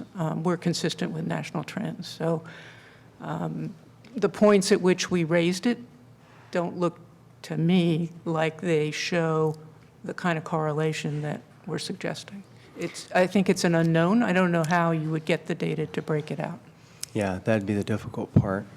We do have Dean Smith here. I don't know if she'd want to comment on this. It might be helpful information if you wouldn't mind. Good idea. Resident guru here. Good evening, and thank you for the opportunity to briefly comment on this. Our enrollments compared to last year went down by 13%, which is certainly above average. The average countrywide is 6.61 in international enrollment declines. And I would say that the decline is certainly due to the political climate, but it is also due to the increased cost here of tuition, as well as the high housing cost in Santa Barbara. We attract a lot of students from European countries that come with government funding, and they have funding caps for their government support that they receive, and at this point they are not fully funded anymore to come here. So it is certainly a factor for them in terms of where they are looking to go. Thank you. I appreciate that. Thank you. I'm just looking at I don't know what this year's percent of the total enrollment is, but the last 2 years it was steady. And since our enrollment fee has been the same last year, this year, and now for a third year, I'm not quite sure that correlates either. So I'm just saying, I don't think we know the answer here. Trustee Abboud. I'd like to make a motion to approve resolution number 6. Is there a second? A second? Any further discussion? Yes. Yes, Trustee Nelson. On this matter, see, 2 years ago, we changed the method that we use to calculate. We get to choose one of those formulas, and we changed to that. And then last year, correct me if my memory's wrong, but last year we did not change the formula, and we went with what we'd done before. Am I incorrect? That's correct. Okay. You are correct. Yeah, that is correct. Oh, I am correct. Yes, you Okay, are correct. Good. So then this year, are we staying with the same formula? Correct. Okay, so we didn't, Same that's what I was option. thinking, we didn't change anything. No. But if the number of students is declining out of proportion to everybody else that we're trying to mimic here, or to stay in the ballpark with, if we're losing, then maybe we've raised it too high, but then we did that for a reason. So if we did it for a reason because we didn't want to increase the percentage of foreign students, and we needed to be right-sized at the school. I'll leave it up to the administration. It's their job to recommend a course of action, which you've done. But I don't feel comfortable with how much I know about it. I'd like to see it presented in a different way, but I do have confidence in what you're recommending, so I would support it. With that comment, I'll be quiet. Any other comments? All those in favor? Aye. It's a resolution. Resolution roll call. It's a roll call it's topic, roll Angie's call. telling us. Right. Student trustee Becci, Aye. trustee Abud, Aye. trustee Gallardo, Aye. trustee Parker, Aye. trustee Nielsen, Aye. trustee Miller, Aye. trustee Croninger. Aye. Okay, with that, we'll move to item 10.2, adjustments to the budget. Maybe you should hang on in case there's any questions. Seems like a good idea. He's right here. Seemed pretty straightforward, so moved. Let's approve resolution number 7. Is there a second? Second. Any discussion? All those in favor? Trustee. It's a resolution. Student Okay. trustee Becci, Aye. trustee Parker, Aye. trustee Abud, Aye. trustee Gallardo, Aye. trustee Croninger, Aye. trustee Nielsen, Aye. trustee Miller. Aye. Okay, item 11, report from board members. I think that for myself, I think I said what I wanted to say at the beginning of the meeting, so I'll move on to trustee Abud. Thank you. So no one's here, so I can't thank the students for their pretty powerful action. I thought the silence gave me personally time to think and reflect about, the larger issues that they're trying to bring to bear. And for me, and what I hope everyone else kind of thought about was, we've maybe failed a little bit, maybe a lot bit. Like we failed and we're wrong, and I think it's really liberating to admit we failed, and because it then gives us the opportunity to not fail and to do better and be successful in addressing these issues. So that's what I thought about during their silence, was that, like we haven't done as well as we could at all, because I know we have a lot of potential to do good. So that's what I thought about. I think we've been still a little in the woods on this issue, and I think we need to bring it more into focus and be more serious as a board. I know that campus, all the units on campus, everybody is doing good work, but I think us as a board, we need to elevate this to a higher level, because, I'm thinking back to 2016, September, and, we discovered we had a budget deficit, and we were all hands on deck as a board on that. Like, we had special meetings all the time. We were having retreats on it. We had, I think, 2 retreats within a span of 6 months. And we made it a big priority, and then we solved the issue. I mean, well, almost done solving it, but we gave it all our resources and all of our attention as a board. Anthony, though he was new, that was his main priority as well, but I think it matters, and it's different when both the board and the leadership and the administration are making an issue their top priority. So that's what I would like to see us do. I think there's a lot of different ways we can do that. One idea that I've spoken to Robert about is, these meetings don't have to function this way. The Brown Act is a very simple law that basically has 2 rules. 1, let people know in advance of a certain time when your meeting is, and 2, you can only make decisions and talk about things on the agenda.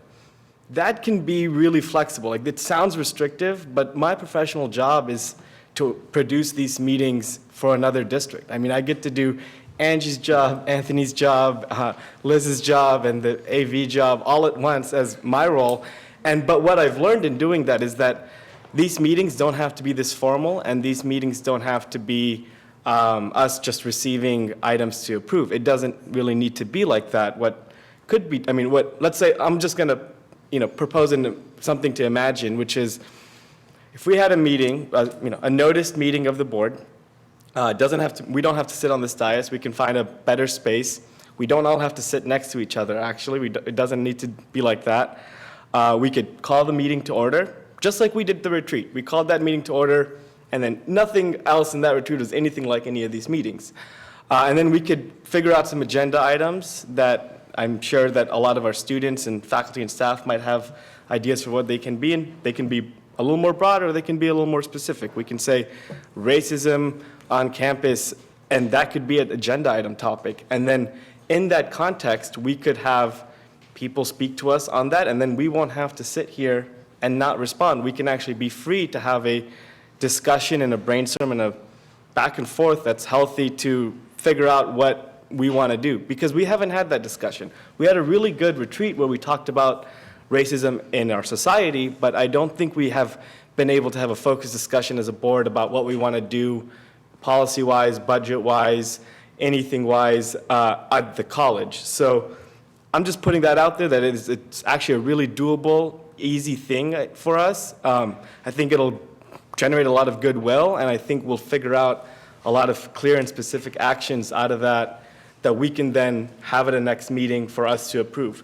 So I've done that before for another group. It does work. It's not impossible. We don't have to do it this way. I think it might go a long way towards starting to show that we are very serious about that. Because I know that board members are, but we just maybe haven't had that opportunity to take that step and to engage in that discussion instead of just listening to public comment. So I just want to put that out there as an option. I'm happy to help in any way in making that happen. Trustee Parker.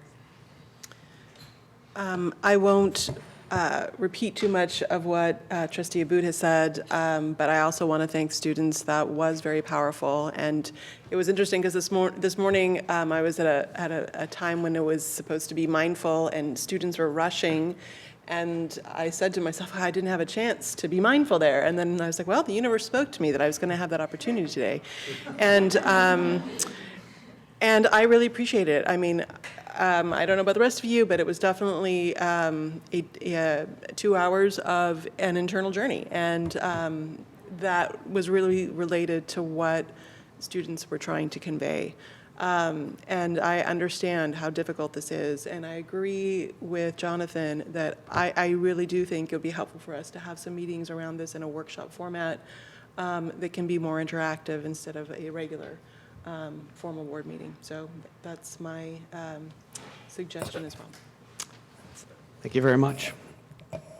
Trustee Gallardo. I just want to say congratulations, Melissa, on your 10 years, and congratulations on your permanent post now. I say this often, but the work you do and the program you oversee when you teach first grade and you meet the families, and I hear the stories daily of your staff and the work you do, especially in the non-credit side. And so I think that congratulations, Dr. Beebe and the team, and you're an awesome person to continue to head that up. So thank you, and congratulations to Dr. Ralston, because I think that you have just been excellent as well, and just overseeing our educational programs, and again, being a parent in the community and volunteering with all the youth that I do, our dual enrollment programs, and there's just so much fruit coming out of here that I get to hear about being a teacher, a parent, a volunteer, and a mother. So thank you guys. And through the consent agenda, we approved sabbaticals, and I know it was, we just approved it under one thing, but that's a big deal for us. And so this is a commitment that the board, has said these sabbaticals, they're expensive, and then these amazing faculty are not in the classroom, but then they get to leave and do these amazing things. I was with the CEO of the Natural History Museum during the Scholarship Foundation reception for Victoria, and anyway, so we were talking about that work we did, went with the spiders, and so I'm like, yeah, I was at that sabbatical. I was like, that report was amazing. So again, this work just touches our community in such huge ways, and at Roosevelt, when we take field trips to the Natural History Museum, then the work that the faculty did for us, our students get to enjoy. So just want to say thank you, and thank you to the board, because that's a big deal, and it's a huge commitment to elevating the capacity of what makes us excellent, which is what is in here. So thank you, guys. Trustee Croninger. Well, I think the things that I was thinking about are pretty well covered in terms of, I think our meeting, I appreciate the method that the students chose in large part to communicate what they wanted to tell us. And I also wanted to congratulate Dr. Ralston and Melissa Marino, because those were important decisions, and we're really happy to have them with us and permanent, as well as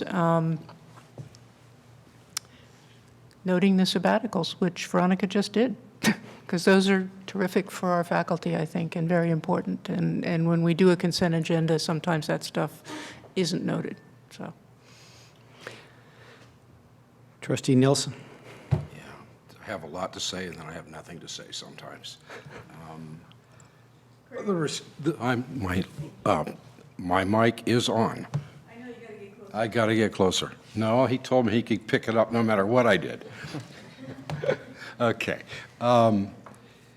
Yeah.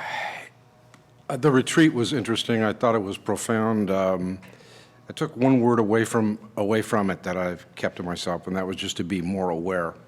I've always kind of prided myself on my ability to put myself in someone else's shoes.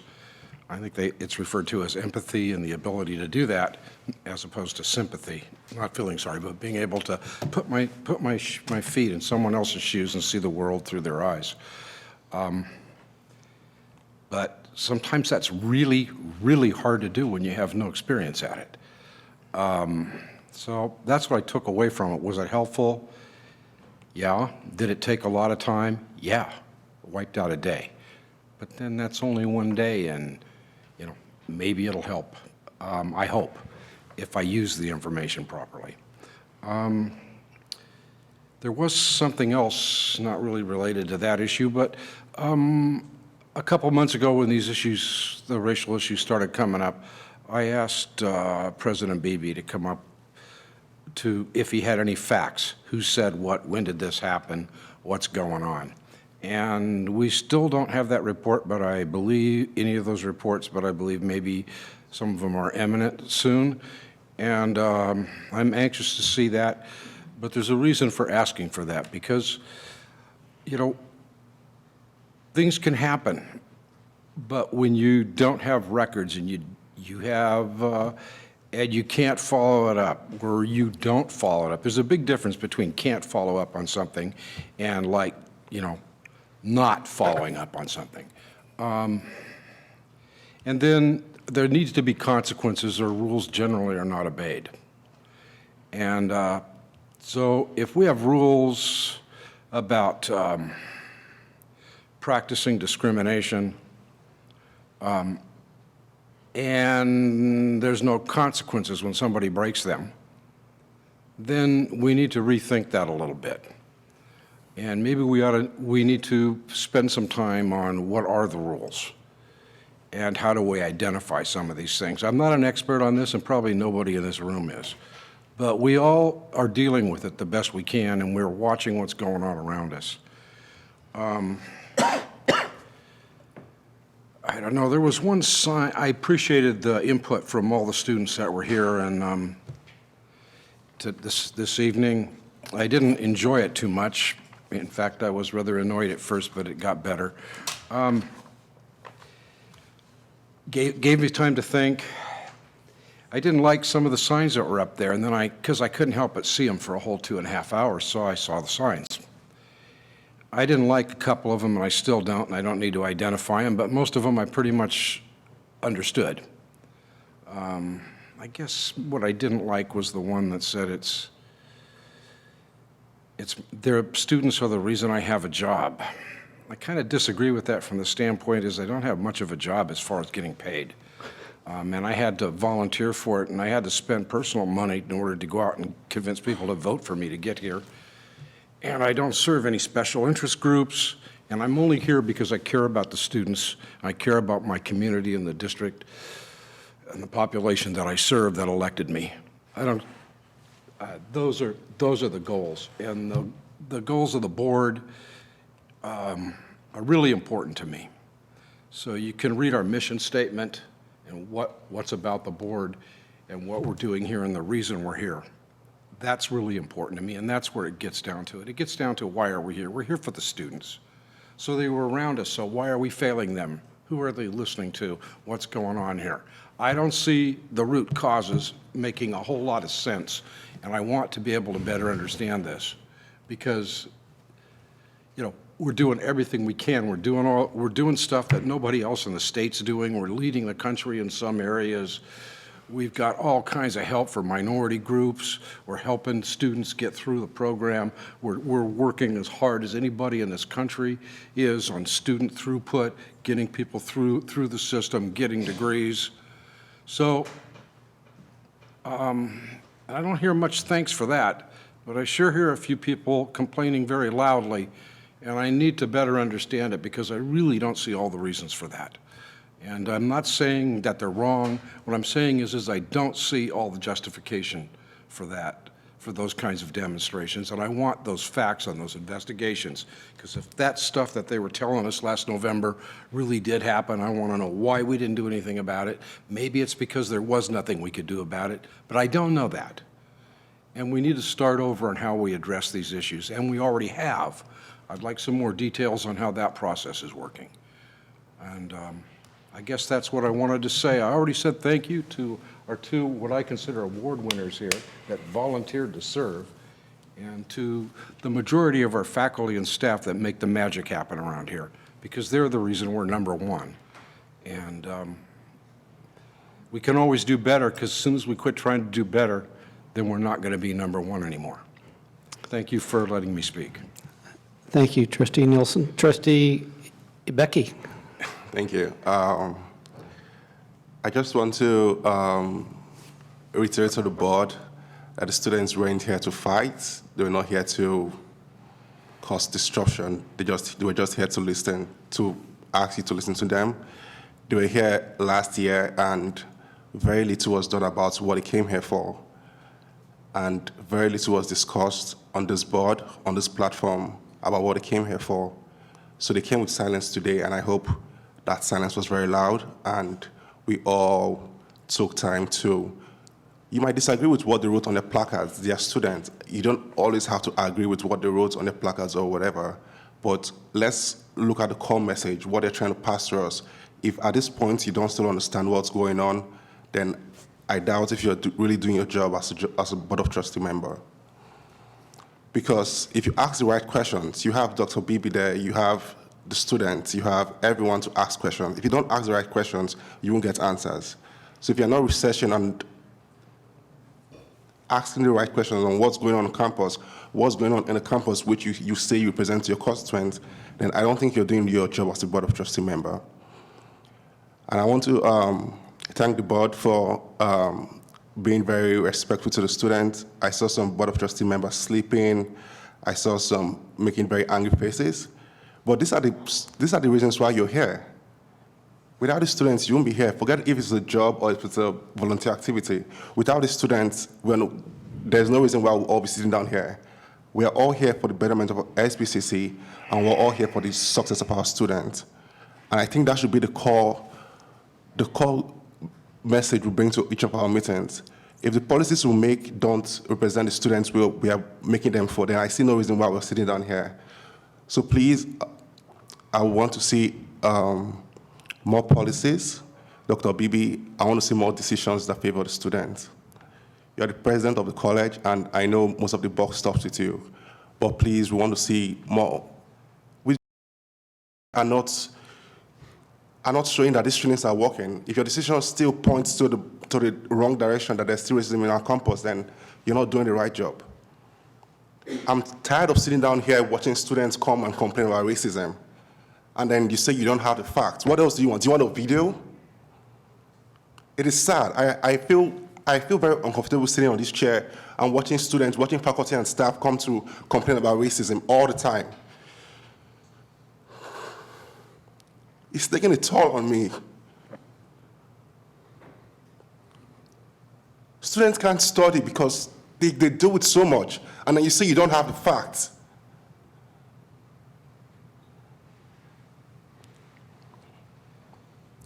To whom much is given, much is expected. If you can't hold people to their words, if you can't hold people to their actions, then what are we doing here? If I was a student and I was taking one of your classes, and you asked me a question and I wrote the answer, would you say, oh, I'm going to have compassion on you? Or you're going to fail me because I wrote the wrong answer?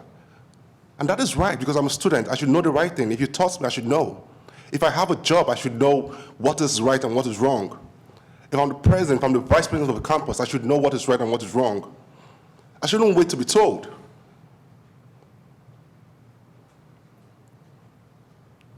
If people we're employed don't know what is wrong and what is right, then I don't think they have any reason to be here. This is the #1 community college in the US, and we should stand to that standard. We should hold people to that standard. We should employ all of the best people. And if someone is still mistakenly using the N-word, then I don't think we're employing the best people here. And then you say you don't have the facts?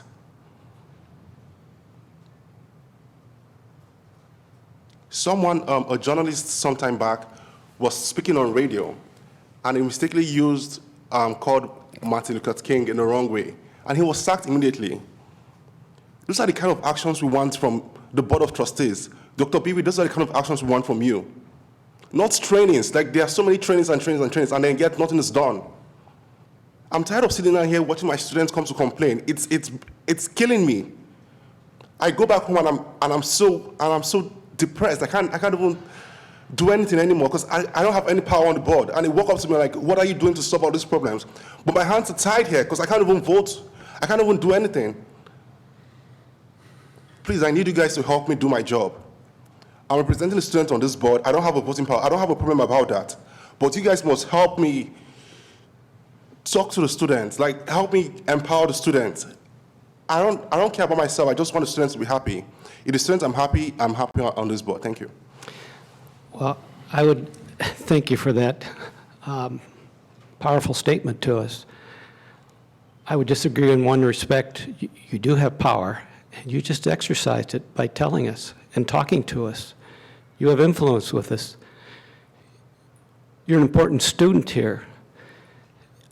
You just demonstrated why you have power, and I think that going forward, I do take to heart Jonathan's comments tonight. We have to figure out a different format to address this, and I don't know what it is. I wasn't even going to say anything more tonight because I'm still processing the meeting. I thought it was a positive meeting. At first, I wasn't sure, but I think by the time we were done, it was positive.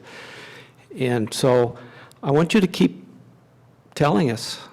I want you to keep our feet to the fire. You can do that for us.